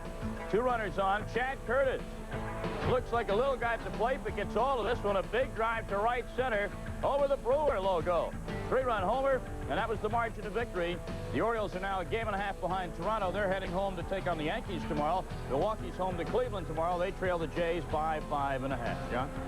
All right, and the Blue Jays have no games left with Milwaukee, but 7 games left with Baltimore.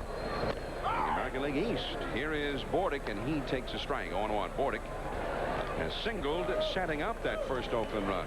And up till now, the only Oakland run. He's also had a bunt single. 2 for 2. Inside from Viola. 1-1.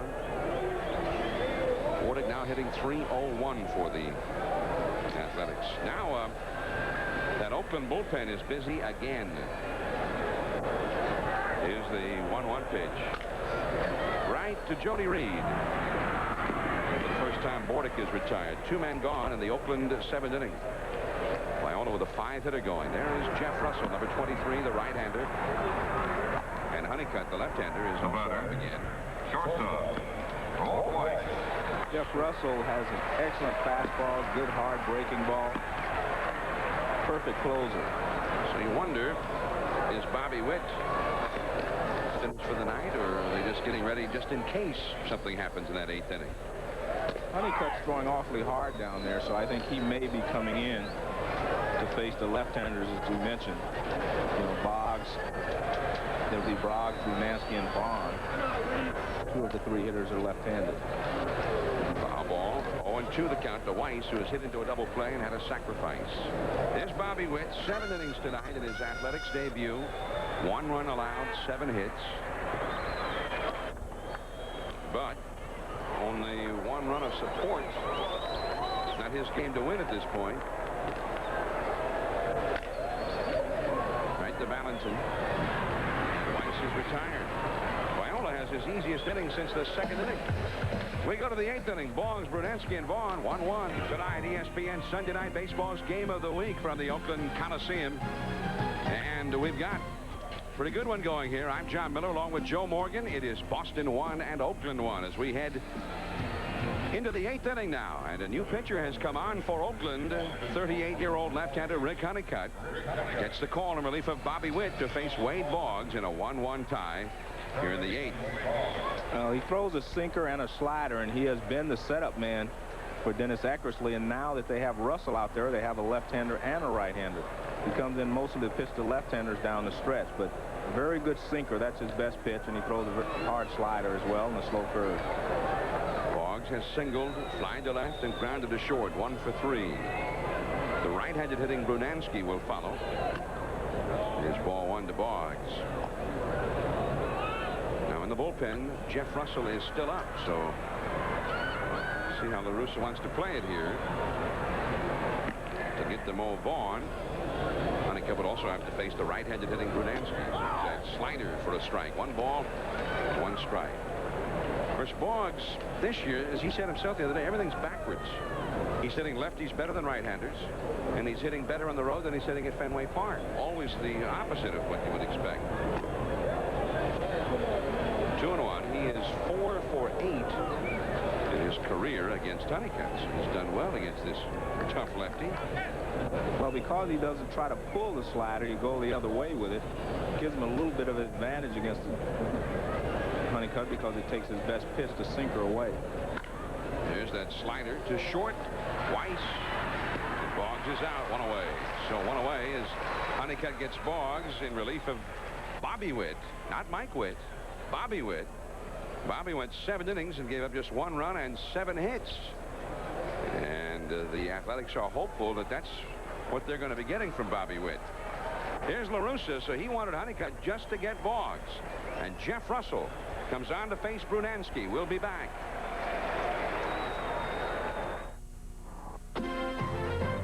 ESPN Sunday Night Baseball is brought to you by O'Doul's from Anheuser-Busch. Premium beer taste without the alcohol. And by AC Delco Automotive Parts. AC Delco. It's like buying time. A soft breeze blows in off the Pacific, across the hills of San Francisco, and then across San Francisco Bay, and into the Oakland Coliseum, and out toward the hills of Oakland now is Jeff Russell. The sun setting behind us. Russell tries to take care of business here with his new ball club, the Oakland Athletics. He was the closer for Texas. 28 saves for Russell. And 1.83 earned run average. That's a little less than even Dennis Eckersley. There's a fastball for a strike, but unlike Eckersley, who has, what, 1 blown save this year, 2 blown saves now. Russell had 9 blown saves for Texas. Brunansky 0 for 3 in this ball game. On the outside corner, and it is a ball and 2 strikes. Now against Russell, Brunansky in his career has 3 hits in 15 at-bats. And Honeycutt had only been allowed to face Brunansky over the years, as long as he's been around, 1 time. Glad you explained why he brought Honeycutt in to pitch to just Wade Boggs. 2-2 now. Because Wade Boggs is not a home run threat, and you figure Jeff Russell could pitch to Boggs just as easily as he could Brunansky, because as a closer he has, you know, been able to retire both left-handers and right-handers, and you end up using 1 pitcher. And in a 1-1 ball game, you don't know how long this thing is going to go. You used up 1 pitcher for 1 hitter. Fouled straight back, 2-2 the count. Late in the game now in a 1-1 ball game. Look where Carney Lansford is playing over at third base, right along the line. They're not repeating that defense at first base, however. Yeah. They're not as close to the bag as you mentioned at first base. Jeff Russell. 2-2 pitch. There's that breaking ball. He struck him out.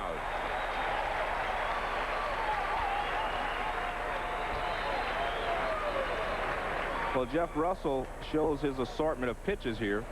That's the fastball on the outside corner for a strike. There's another fastball right on the corner, and the third one is his slider, or his breaking ball. And he gets Brunansky with the curveball or the hard slider. So he saw all of his pitches, Brunansky did. Now the left-handed hitting Vaughn, very high, ball one. Vaughn has never faced Jeff Russell before. Vaughn has twice singled to center in this game and once fouled out to left. 2 for 3. He has scored Boston's run. Now guarding the line was Blankenship, but he couldn't handle the ball. And Vaughn is safe. Well, he kept it from being an extra base hit by guarding the line, but didn't get the out. Well, he got an in-between hop. The pitch is real low, and Vaughn just kind of slaps at it. So he tries to back up on it, and he gets the big hop, but he gets his glove turned sideways, and it doesn't hit in his glove. It's an error for charge to first baseman. Maybe a spot where the Athletics also missed Mark McGwire. Won a Gold Glove at first base. Right. They like his work around the bag. But I've liked what I've seen of Blankenship over there today, other than this play. Anyone can make an error, but I've seen him move off the bag. He's covered the hole very well in this ball game. 2 down, and Vaughn is aboard. Jody Reed, the hitter, is line to left. He's walked, and he has singled. 1-1 in the 8th inning. Reed, 3 hits and 11 at-bats against Russell.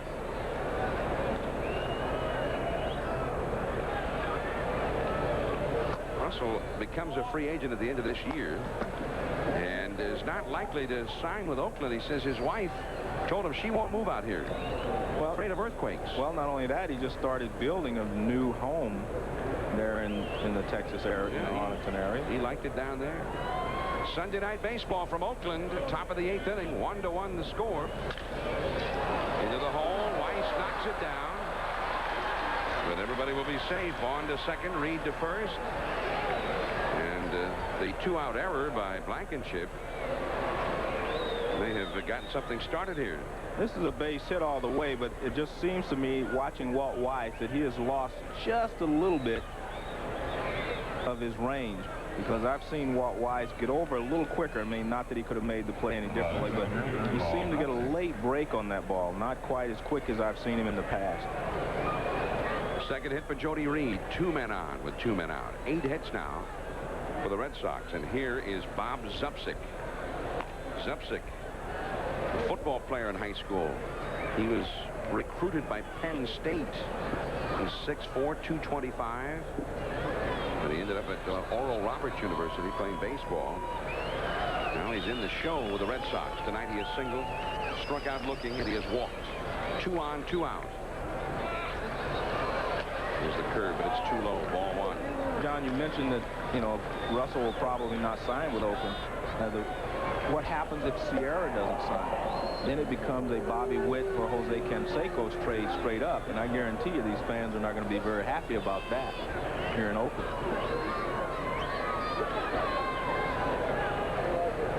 1 ball and no strikes to Zupsik. 1-1 score. And that is a called strike. If they did not re-sign either one of them, they would get 2 first-round draft choices as compensation. Yeah, Baines kidding around with Sierra. That's not enough compensation for Jose Canseco. But also, without Canseco's salary, it frees up some money where they could maybe go sign somebody else. That doesn't mean that they wouldn't sign anybody, right? If they don't re-sign Sierra, they might sign somebody else. That's a strike. 1-2 now to Zupsik. It's obvious that Jeff Russell is going to try to get Zupsik out with a slider from the first 2 pitches. So 1-1, Zupsik should have been looking for the slider, which he probably wasn't. But now he's got him in a hole. Now he may come back with a fastball. You put yourself in real danger when you get 2 strikes with a good reliever like Russell.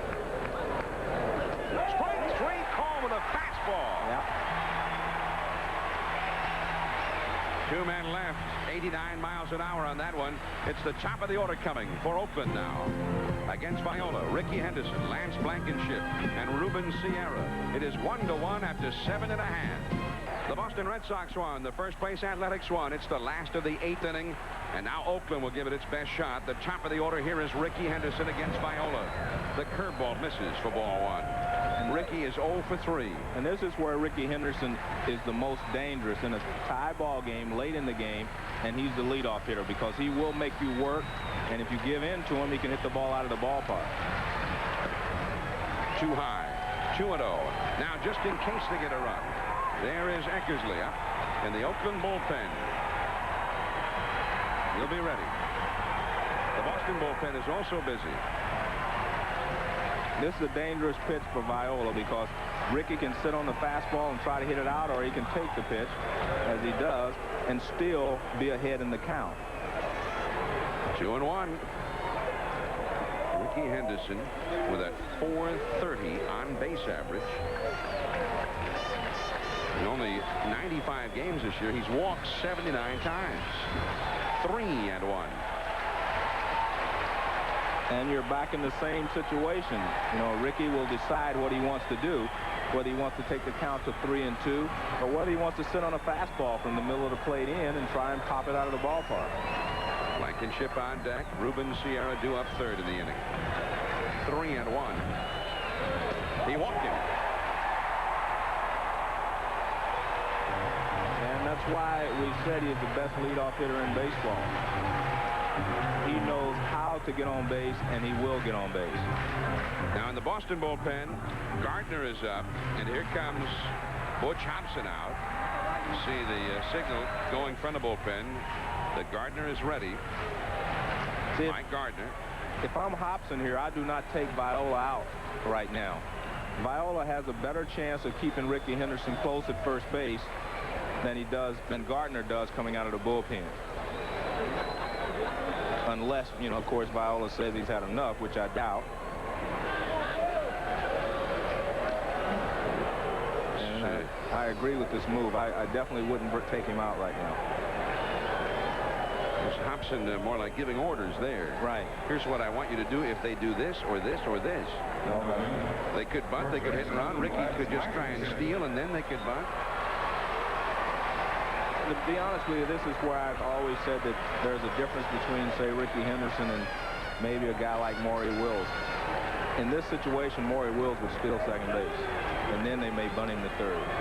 I've seen too often where Ricky does not steal the base with a left-handed pitcher on the mound in this situation. They're bunting right away, not even giving Ricky the chance to steal. Well, that's, you know, La Russa knows his personnel, and he knows what goes on in this situation. You know, from a personal standpoint, I think if you're a base stealer, you have to steal the base. But again, you know, La Russa makes the decisions for you. If he wants you to steal, he lets you steal. If he's not, he's going to bunch you in the scoring position, which he tries to do there. Ricky Henderson has stolen more bases than any player in Major League history. He has the single season stolen base record of 131 year. This year, even though he's missed 40 games, he has a chance to lead the league in steals again. He has 45. Starting the day, only 4 behind the league leader. Viola steps off the rubber. Pat Listash of Milwaukee started the day with 49 steals to lead the league. Boggs pulled in at third. Blankenship takes 1 ball, 1 strike. And again, not even a move by Ricky at all. He's staying put. Rene Latchman with the signs now for Blankenship and Ricky Henderson. Well, you've heard me say a lot of times, John, there are people who steal bases and then there are base stealers. And the difference is to be able to steal a base, you know, in the bottom of the 8th inning in a tie ball game. But again, you know, La Russa knows his personnel and he knows what he wants to do here. There's the bunt. Viola to Reed. That was his only play. Now we'll wonder here. Joe, you got first base open. Is there any reason to pitch to Sierra? Not that I could think of in the next century. You got Dave Henderson behind him. Yeah. That's probably, you know, if I give me a century, I might think of a reason, but not soon. In the Boston bullpen, Paul Quantrill, a right-hander. And now left-hander Tony Fossis. There they are. Quantrill, the right-hander, and Fossis, the left-hander. And Hobson with Viola out there, and first base open, and there is Ruben Sierra. And he's already pointed towards first base. I don't know what the holdup is. He made that determination from the time he walked out to the mound the first time that if they bunted Ricky over, he was going to walk him. Now, after they walk Ruben Sierra, that's when Ricky also becomes dangerous, because then he will try to steal third. Because in most people's mind, third base is easier to steal than second base. Dave Henderson standing right up over near home plate. He can't wait to get in there. He wants to get in there before they make a pitching change. Well, at least he wants to give that impression that he's in a hurry. I mean, he's about 15 feet away from home plate. That's psychological warfare there, because technically he's not supposed to be now that look close. at him. He's coming right in. Okay, it's play ball. Don't bring in that right-hander. I'm set, man.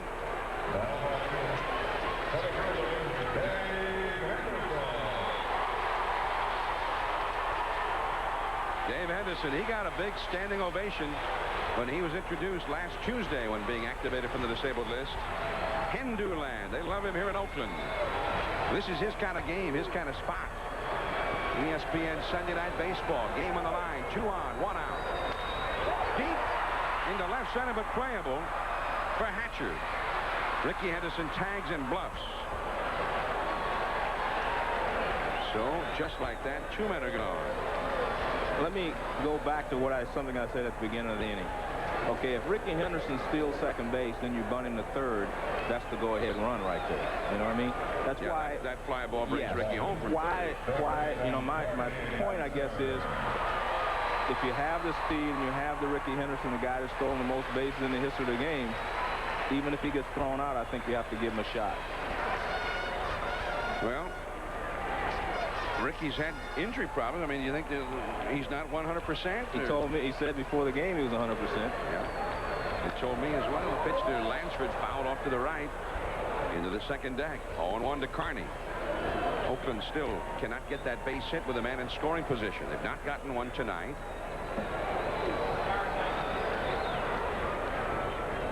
What is it now? 2 for 43. 2 hits in 43 at bats, with a runner in scoring position in the last week. Viola trying to get out of a big jam. Reed with a tag a little bit late on the pickoff attempt. Well, again, as I said, Ricky, it's easier to steal third base off of a left-hander than as a right-hander, because he doesn't get quite the same look at you as a right-hander does. Left-hander's looking at an angle. He can't tell how big your lead is. 1 ball, 1 strike to Carney Lansford. Carney's job for a while, the last couple of years, was mainly to hit second behind Ricky. Yeah. Ricky get on, steal second. Carney'd hit behind him, get him over to third base.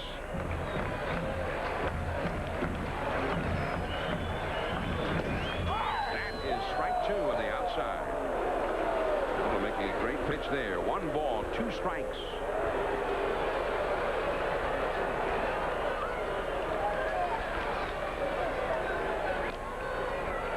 There's Ricky at second base, and Ruben Sierra at first. Both ready to go in anything. 1-1, last of the 8th. Frank Viola pitching quite a ball game tonight, giving up only 5 hits, and none in these clutch spots. He's not giving up a hit when it would have cost him a run. The only run Oakland scored was on a double play grounder in the 3rd inning.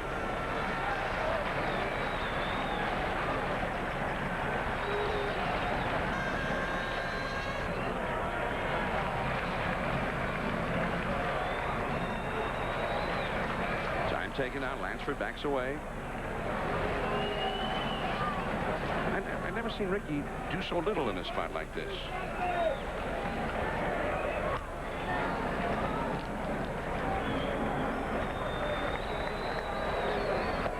Two and 2 to Lansford.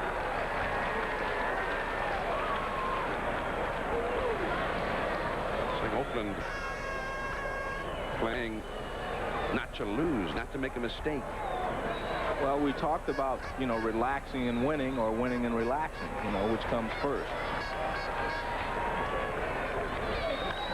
Popped up foul. This will come out of play off to the right. Pena gave chase, but it's well back into the lower deck and amongst the spectators down there, of which there are 29,670 tonight.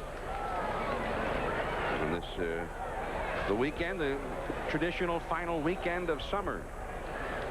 A lot of Sox fans back in New England watching from the Cape tonight.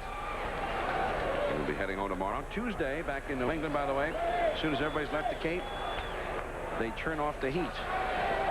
It'll be about 30 degrees cooler by Tuesday.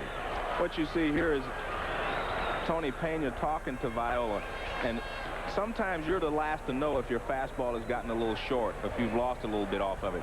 So what Tony Pena is doing probably is telling him which pitch he thinks is working best at this particular time, and that's the pitch that he wants him to throw. Sometimes you're throwing, you don't feel tired, but your fastball doesn't have the same pop on it, and the catcher's the only one that really knows. 3-2. Well, now they'll be running. And I expect him to throw the same pitch that he threw there. It looked like a little slider, because they have decided that is his best pitch at this particular time, and that's what you're going to throw. So he will throw the same pitch again. Runners go, and the changeup missed, and Viola cannot believe it. Cooney said it missed, but Viola thinks otherwise. 3-2 changeup, called ball 4. We'll take a look at the pitch. And well, you're not going to be able to tell whether it's on the plate or off the plate. Tony Pena pulls it back a little bit, which will tell you that maybe it was a strike, but we can see that Viola definitely thought it was a strike, and he wanted it. Now he asked, is it away? And I don't know if Terry Cooney ever told him anything, but you know, that will get you in trouble with the umpire, jumping around on the mound like that. Umpires do not like to be shown up. Well, here's the slumping Terry Steinbach for the second time tonight at bat with the bases loaded. No question about that one. The 117th pitch of the night by Viola. Almost a wild pitch. Bases loaded, 2 down, a 1-1 game. Ricky Henderson. The possible go-ahead run at third. There is Ruben Sierra at second, and Lansford is at first. Well, the first thing that Viola needs to do is get his composure back. Just take a deep breath and say, hey, I have to go get Steinbach. Steinbach fighting a terrible slump. The changeup over the outside. That's what Viola wanted 2 pitches ago. 1-1 the count. Well, you have to have a lot of confidence in that pitch to throw it 1-0 with the bases loaded, because if you miss and fall behind 2-0, you're in real trouble with Steinbach. 3 men on, 2 men down in a tie game. Threw it again, but missed with it. Ball 2 is Eckersley, going to have a save opportunity in the 9th. He's been up during this inning. He'll be ready if needed. Usually it depends on whether they get that run or not. Steinbach trying to get it for him. 0 for 3 tonight. 3 for his last 34. Terrible slump. Blew the fastball right past him. 2-2. If you throw a hitter a couple of changeups, deep down in his mind, he starts to think off speed, off speed. And then when you turn the fastball loose on him, you're in good shape, because you usually follow the changeup with a fastball. You don't usually follow it with a slider. Now he knows that he might get just about anything from Viola here. Exactly. Brunansky, plenty of room. And the Athletics have left them loaded. Is there someone in the house who can get the base hit when they can drive in a run? Not for a week for the Athletics. ESPN Sunday Night Baseball from Oakland. It is 1-1 heading into the 9th inning now. And the Athletics are fighting to snap out of a 5-game losing streak. Frank Viola got out of a bases-loaded jam for the second time tonight. This time in the 8th inning against Steinbach. And Frank looks rather fatigued here, doesn't he? Well, he's just showing the intensity and the pressure that he was under in this situation. He's looking. He says he's going to catch it, and now a sigh of release. So it's really, it just shows the intensity of Frank Viola there. Yeah, no pennant race, but he's pitching as if there was for the Red Sox. And here is Dennis Eckersley, 42 saves and 6 wins, and rarely in a ball game without a lead. But this is one of those exceptions now. He has not pitched in a save situation for 8 days, and well, there's not going to be a save situation tonight. Well, they've lost 5 in a row. Not many save opportunities coming in that span. Little pop fly. There is Bordick in foul ground, and Tony Pena is out number 1. 1-1, top of the ninth. Stay tuned after the ball game. Sports Center comes along. All of the day's highlights from around Major League Baseball. They may show Felix Jose hitting a home run off the scoreboard in right center at Busch Stadium today. We will see Felix Jose, the Cardinals, and that scoreboard next Sunday night. Andre Dawson, Ryan Sandberg, and the Cubs take on the Cardinals next Sunday, 8 Eastern, 5 Pacific. Eckersley spins a slider in there to Valentin. Valentin has not been retired tonight. He's walked twice and singled, 1 for 1. I think you made a good analogy there. He spins the slider in there. He makes the great sliders after he gets ahead of you. That is a foul out of play. Back behind the plate. 0-2 the count to Valentin. What Eckersley will do is he'll throw the slider. It's not his best slider, but he's trying to throw it for a strike on the first pitch. Most hitters are not swinging at the slider on the first pitch. So you end up taking one that's not a good slider, but a strike slider. And then once he gets ahead of you, he will throw you the great slider. And that's where most hitters make their mistake, taking that first slider. 1-2. Eckersley in 64 innings before tonight. 72 strikeouts, 9 walks. And 4 of the 9 walks were intentional. That's phenomenal. 9 walks in 64 innings. And there's another strikeout. 2 down. Valentin retired. See, I always feel you're better off hitting Eckersley the first pitch or the second pitch. Once he gets you into the count, you're at his mercy. Look at that perfect pitch just off the outside corner. But with 2 strikes, you have to go for it. And he has such excellent control that once he gets ahead of you, you're at his mercy. Well, the next time Valentin bats against him, he'll chase that first one. Yeah, I think you should. Here's Hatcher. Ball 1. Hatcher 0 for 4 tonight, including a huge at bat in the 4th inning. Bases loaded, 1 out, and he hit a double play ball to end a great Boston threat.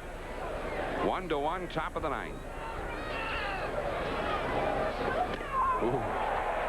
Blew that fastball past him up and in. Eck used to be a Red Sox himself. He was an outstanding starting pitcher, the ace of the staff for the Red Sox back in the late 70s, early 80s. Slider, and it is 1-2. He was a 20-game winner for Boston in 1978. And he was a hard thrower. Well, basically, he was a fastball pitcher in those days. He threw a lot of high fastballs. He always had the motion. He dropped down. It was very difficult to pick the ball up from him. But he was basically a fastball pitcher. And you have to remember, they only get to see Eckersley 1 time during a ball game now, whereas when he was a starter, you saw him, 3 times, maybe 4 times in a game. And that makes a little difference. That's one of the reasons that, I don't believe you should compare relievers' statistics with starting pitcher statistics, even bases on balls and strikeouts. Ball 3, Eckersley was asked recently. Somebody was saying, how about Roger Clemens and some of those guys for the Cy Young against you? And he said, hey, I pitched 250 innings in a year. Yeah. That means something. Yeah. As opposed to 60 or 70. I'd have to give it to the starter. See, and I agree. I think Eckersley is a great relief pitcher, the best. But, when you start comparing strikeouts ratios to innings pitched and bases on balls to innings pitched, it's very difficult because, Roger Clemens goes out there. You see him at least 3 times in a game. You have a chance to adjust. Dennis Eckersley, you usually see him 1 time, 1 at bat, and you don't have time to adjust the next time up because you don't see him again. Struck him out. 3 up and 3 down. That's what Eck does almost invariably. Wilson, Bordick, and Weiss. 1-1, last of the 9th. It's a win situation for him tonight. If Oakland can score a run, no chance for a save. And Eckersley blowing the Red Sox away. Well, with 2 strikes, as I said, you're at his mercy. Just off the outside corner, so you end up chasing it. That was Valentin. And then you get a chance with Hatcher up, and this is really a fastball. He just throws right by Hatcher. Had Hatcher kind of looking for the breaking ball, and he throws a fastball on the outside part of the plate. Now the Red Sox are going to a reliever, Paul Quantrill, a Canadian from London, Ontario. Still lives in Ontario in the offseason, Port Hope, Ontario, but he went to the University of Wisconsin and pitched there for the Badgers. Here's Willie Wilson. Called strike in the outside corner to Willie. Willie complaining about that call to Terry Cooney. Willie has singled, hit a comebacker, and struck out 1 for 3. Of course, the Red Sox no longer have Jeff Reardon, having traded him to the Atlanta Braves. I think you have to take your hat off to both starters tonight, Witt and Viola. They both pitched superb ball games for their team, and that's why we're at 1-1. Both pitchers pitch well. Well, ended up around 120 pitches, only 1 run, 5 hits allowed. 1-2. Quantrill, pretty good arm. This is his 17th game. He's got a 2.17 earned run average, and has given up only 1 home run in his 29 previous innings. That slider is sliced foul into the crowd off to the left. 1-2. Tomorrow night, we'll follow these Red Sox to Texas, where maybe a rendezvous with destiny. It'll be Roger Clemens facing his boyhood idol, Nolan Ryan, and Jose Canseco making his first home appearance. Strike 3, Wilson down on strikes for the 2nd time tonight. That's a good sinker from Quantrill. He's sinking down and away, but real good fastball. There you see Willie Wilson practicing his swing, but really the pitch moves down and away. Tough pitch. And watch where it goes. Down and away. It becomes a ball by the time it gets to the plate. Good pitch. 1 out. Here's Mike Bordick. And that's a little bit low. Bordick, 2 singles, 1 a bunt. And he's also grounded out to second. 2 for 3. He helped set up the Oakland run with a single in the 3rd. That is a called strike. 1 ball, 1 strike. 1-1 in the last of the 9th. Quantrill trying to send this game to extra innings.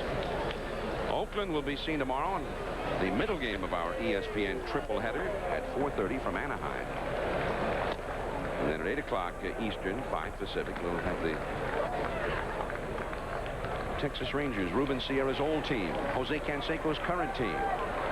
Clemens and Ryan. That's 8 o'clock Eastern tomorrow.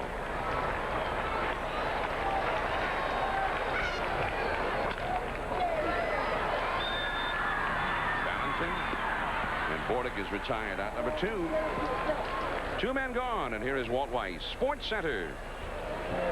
If you've just tuned in looking for that, it will be along at the conclusion of the ball game, which right now doesn't seem to be on the horizon. Walt Weiss has not hit a single home run this year, so we're not expecting that he'll blast one right now dramatically to end it. Dan Patrick, Keith Olbermann will be along with all of the pennant race update. Of course, the NFL got started today, and I hope nobody got hurt. And a Sunday conversation with Al Davis. Sports Center following the ball game. 0-1 to I almost said Al Weiss. Walt Weiss. It was interesting they had showed you of Sierra's back a second ago, number 29, as you mentioned. He wore 21 in honor of Roberto Clemente before, but Mike Moore has number 21 here in Oakland.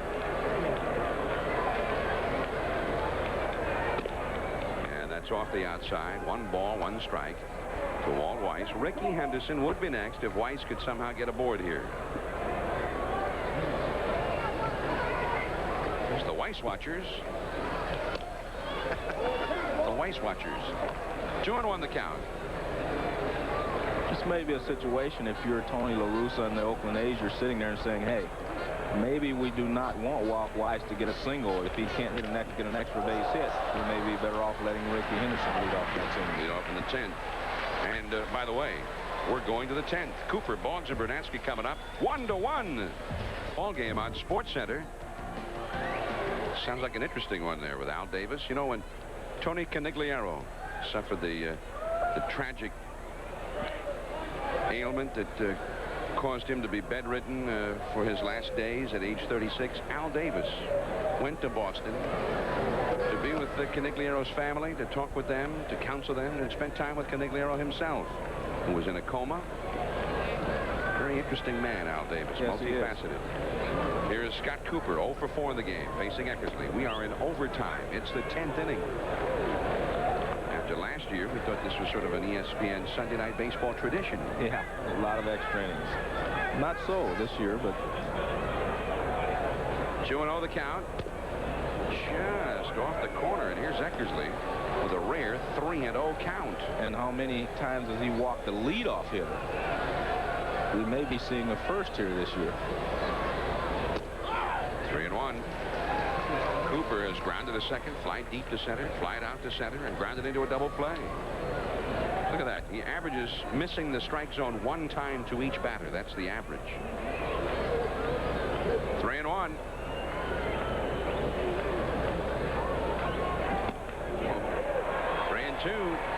Well, he got some help there. That should have been ball 4. There's Boggs on deck. Brunansky will be due up 3rd in the inning.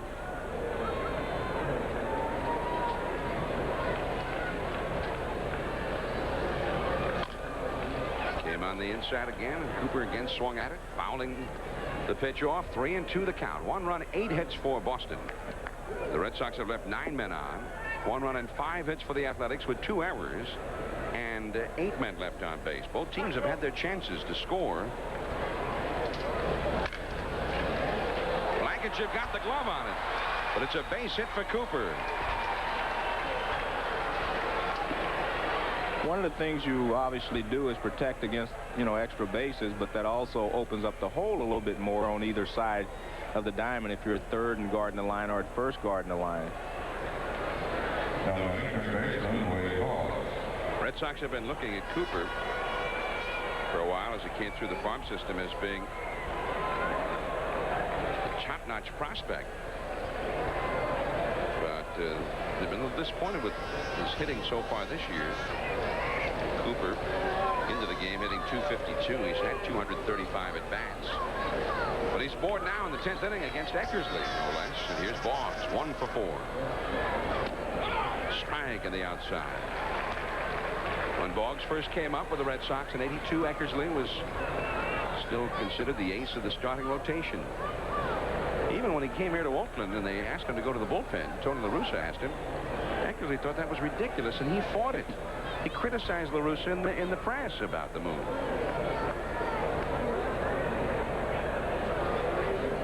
Well, in those days, most, failed starters went to the bullpen. But now that with the emergence of the stopper, they become very important, and you find a lot of ex-starters in the bullpen. 1 ball, 1 strike. Boggs has 5 hits in 15 previous at-bats against Eckersley, which is not bad against Eckersley.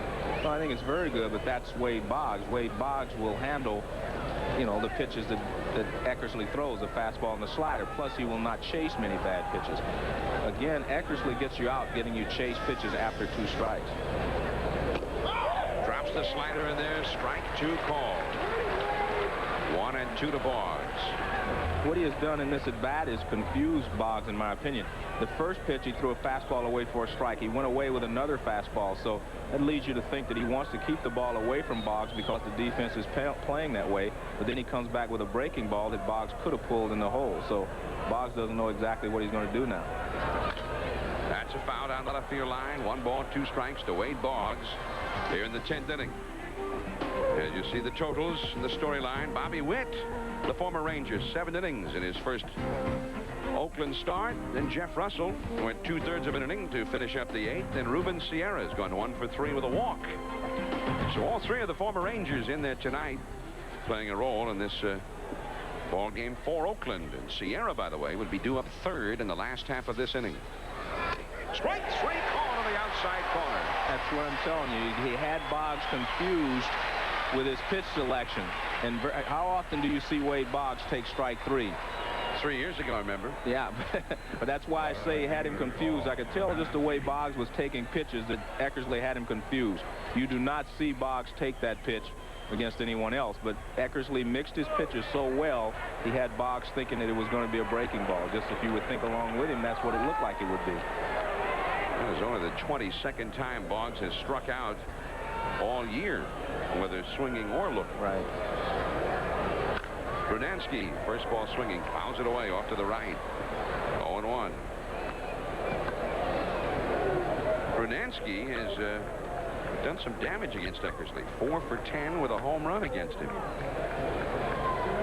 He is 0 for 4 tonight. He is Boston's home run leader. I saw that graphic a moment ago. Eckersley has blown only 2 saves this year, and one of those turned into a win. They came back, won the game for him, but his only loss of the year was a blown save to the Red Sox. Right there with a fastball. Strike 2. One of the reasons I would think that Brunansky has hit, pretty well against Eckersley would be because he does handle the high fastball pretty well. And if you think about Eckersley, you really don't think about the low sinker that often. He gets guys out with the high fastball and the slider away. Now you see Steinbach saying keep the fastball down, but it's up again. See, Eckersley is not a low ball pitcher. That's why he gets a lot of pop-ups and strikeouts, because he's a high ball pitcher basically. He gets you out with a high pitch. Slider away. And with that slider, he strikes out Brunansky. And he has struck out 4 of the 5 men he has retired in these last 2 innings. Well, what he does is he mixes his pitches so well, and he mixes the speed. See, he also had Brunansky thinking high fastball, and now he throws the slider away. He had Boggs thinking breaking ball, and then he threw him a fastball. Now Mo Vaughn, the hitter, and that one tails away. Vaughn, 2 singles. He's fouled to left. It was safe in an error by first baseman Blankenship his last time. Runner at first, that's Cooper. 2 down in the 10th inning. Ricky Henderson will be leading off for Oakland in the last of the 10th. On the outside for a called strike. 1-1. Don't forget, Sports Center follows the ball game. Stay tuned. We'll have the rest of this one. See if Oakland can snap a 5-game winning streak, or losing streak rather, and avoid being swept by the Red Sox. And then Sports Center right after. Into left field, Ricky Henderson. Back at the warning track, and he makes the catch. In Boston, it's a different story, but here in Oakland, you really got to tag one. 1-1, it'll be Henderson, Blankenship, and Sierra. Canseco facing Clemens. Now that is power versus power. Yeah. And we'll also be seeing, of course, Boggs and company against Nolan Ryan. Don't forget Juan Gonzalez. The Rangers have a lot of power. Yeah. Gonzalez, Canseco, Palmeiro, Dean Palmer. Here is Ricky Henderson. And Paul Quantrill throws him a strike on the outside corner. Now, if there's an 11th inning, I wouldn't anticipate seeing Eckersley. No. He's gone 2, and he rarely goes 2. And there is Jim Corsi up in the Oakland bullpen. So if there's an 11th, we'll probably see him. The slider to Ricky misses for a ball. The Boston bullpen is also very busy. Ricky Henderson is fly deep to left, grounded to second, and fly to center. Interesting. He drew a walk his last time, 0 for 3. Interesting, John. Wade Boggs is playing back deep at third base. Strike 2. Now with 2 strikes, of course, he will move back even further, but he was playing deep. But Ricky doesn't bunt very often anyway. Lance Blankenship on deck. And then Ruben Sierra due up third. Boston bullpen very busy. Last of the 10th in a 1-1 game. 2-2 to Ricky. He got the walk in the 8th inning leading off, but didn't do anything with it. There's Fossis, the left-hander, and Harris, number 27, is the right-hander.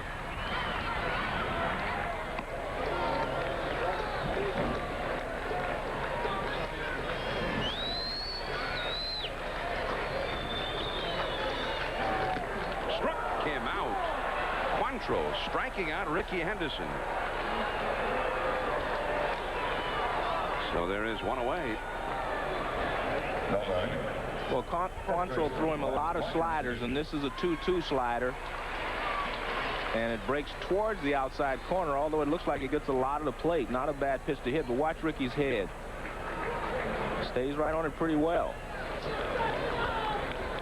And that's why he was shocked that he missed it. He probably saw it all the way. Now Blankenship 0 for 1 officially. The movement on that one, tailing in and sinking a little bit. 0-1. Blankenship is lined to center. Twice he has walked, and once he's had a sacrifice.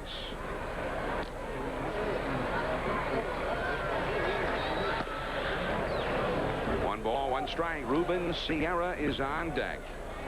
Last of the 10th inning, a 1-1 game. Tony La Russa has been watching this all week. This is the 6th game now. Since they traded Canseco, they've scored only 9 runs in 6 games. And it is 1-2 to Blankenship. Of course, this Boston club, the one thing they do real well is pitch. Right. They don't give up many runs, whether you're slumping or not. They don't score many, and they do not give up many. A little bit lower, 2-2. Yeah, they don't give up many, and they score even less. Red Sox are averaging about 3.7 runs per game. That was like 3.7 runs was a bad game. Now it's the average.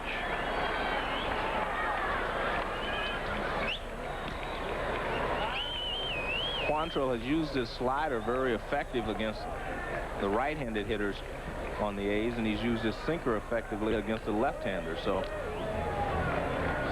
this will be a slider. And a base hit with Boggs over guarding the line. Blankenship is able to hit one out of his reach. And now Ruben Sierra will get a chance to swing. They walked him intentionally the last time. Well, here's the question. You're Tony La Russa, and you have Lance Blankenship at first base, who can steal a base. But you know if he steals the base, they're going to walk Sierra. So what do you do? It looks like Hobson is going to make the decision, right? Yeah. He's got the left-hander Fossas, who could also maybe make sure Blankenship doesn't steal and switch Sierra around, make him bat right-handed. Well, Sierra has an advantage hitting left-handed, of course, in this situation because he has the hole at first base. You know, Cooper will be holding Blankenship close at first base, so there's a hole between first and second because the second baseman will be playing for the double play. So he'll be closer to second base. So he has a little more advantage from the left side hitting, as you can see the big hole there, and Jody Reed moving around there near the bag at second. So if you're Sierra, you'd rather hit right left-handed in this situation. The crowd started to chant his name. Ruben, Ruben.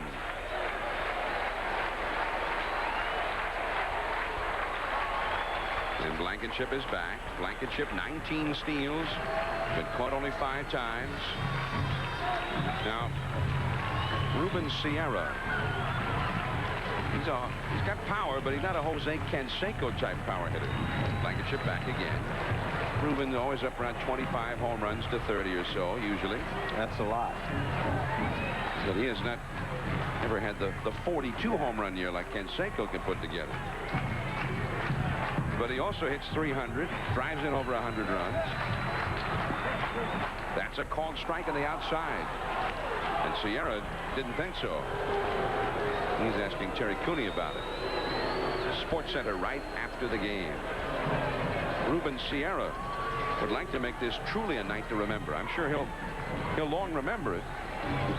Anyway, but he'd like to make a few headlines in the right way now. Well, the one thing Quantrill will be trying to do is keep Sierra from pulling the ball in the hole, and that's why he went away with the fastball. Quantrill taking pains here to make sure that Blankenship stays put. Now, if he gets 2 strikes on Sierra, you may see Blankenship try to steal second base at that point. And I think La Russa wants to let him hit until he gets 2 strikes, I'm sure. 1-1, last of the 10th. Ruben Sierra in his first game with the Athletics. Very close over there. Well, if you're Blankenship, you're trying to get a big lead because if La Russa turns you loose, you want to be ready to go. But now you see Dave McKay saying, calm down, do not get picked off. It's actually not that close. It just looked like it was close, but he was back in plenty of time. But his job is to try to read Quantrill, and so if he does get the green light, he won't have to waste any pitches.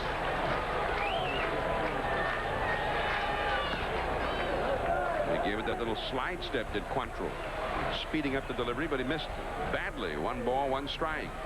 And both of the pitches have been one on the outside corner and the other one off the outside corner again, because he wants to try to keep Sierra from pulling the ball. Blankenship is back.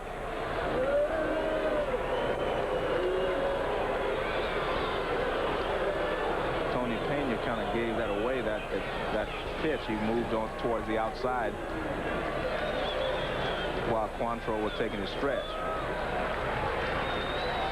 He moves out there again. Foul down the left field line, twisting back into the lower deck beyond the Oakland bullpen area, where Jim Corsi continues to warm up. 1-1, last of the 10th. There are a lot of hitters who can feel where their catcher is, and that will, give them an idea of what the pitch may be. But then a lot of hitters say they do not know where the catcher is. Sometimes you can feel where he goes, inside or outside. They're going to throw to first base again. The Boston outfield extremely deep. The Boston left fielder Hatcher's almost back to the warning track. Zubcic extremely deep in center, as you can see. The shallowest of the outfielders is the right fielder, Brunansky, which is ironic with the left-handed hitting Sierra up there. Close, but safe. Blankenship is back.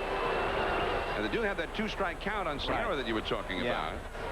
And Blankenship actually made a false start towards second base. That's one of the reasons it was as close as it was. He may have been going on that pitch. And watch Pena set up outside for a fastball. That is a foul ball. Blankenship was not going. 1-2. Also, Quantrill didn't get it outside either. Blankenship back to first. This is the 14th extra inning game of the year for the Red Sox. They are 7-6 in the overtime games. The 12th extra inning game for Oakland. Oakland is 7-4 in these overtime games, but they lost their last one last Wednesday here to Baltimore. 1-2 to Sierra. Blankenship, like he almost got caught leaning the wrong way again. But that's his job. He has to try to make sure that he can read the pitcher, and if he can get a good jump, he'll take off. And he's saying, come to me. That's Tony Pena. Don't throw to the first again. There's one. Reed just hold the ball as he gets out of the way of Blankenship. It came in with a real hard takeout slide. And everybody did a good job on this. Pena wants the ball away. Quantrill gets it away. Boggs charges, makes a good throw to second base. Jody Reed can't get rid of the ball because Blankenship does such a good job of getting down on him and making him go into the air. So you do not have to hit the second baseman to break up a double play. All you got to do is make him go into the air without throwing. Dave Henderson is flying to right, hit into a force play. He's singled and he's flied out to left center. 1 for 4. Last of the 10th inning, 1-1. Blankenship at first. Quantrill just missed with that one. Ball 1. 9 hits for the Red Sox, only 6 hits for the Athletics.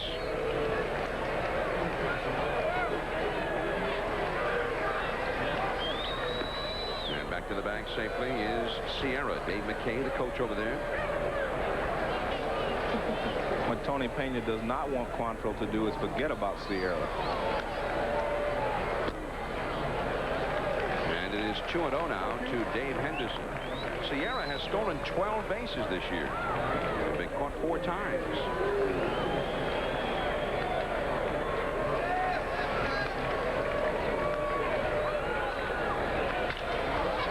Toward the middle and through, base hit. Sierra takes third. The throw comes into the middle of the infield. There's nobody at the plate. The ball game is over. Oakland has won it incredibly. A little league play by the Red Sox. And the throw from Zubcic to nobody. And a heads-up base running play by Sierra. Nobody at the plate.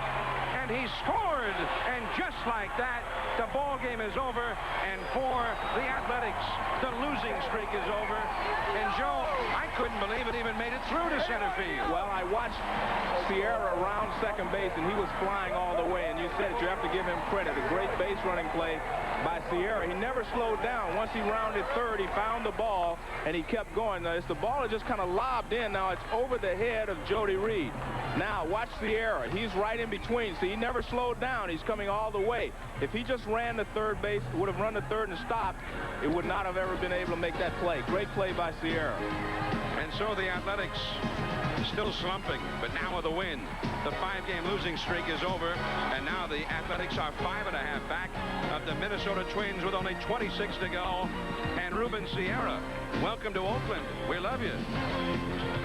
Sports Center next Sunday. We'll see you in St. Louis, the Cubs and Cardinals. John Miller for Joe Morgan. Good night, everyone.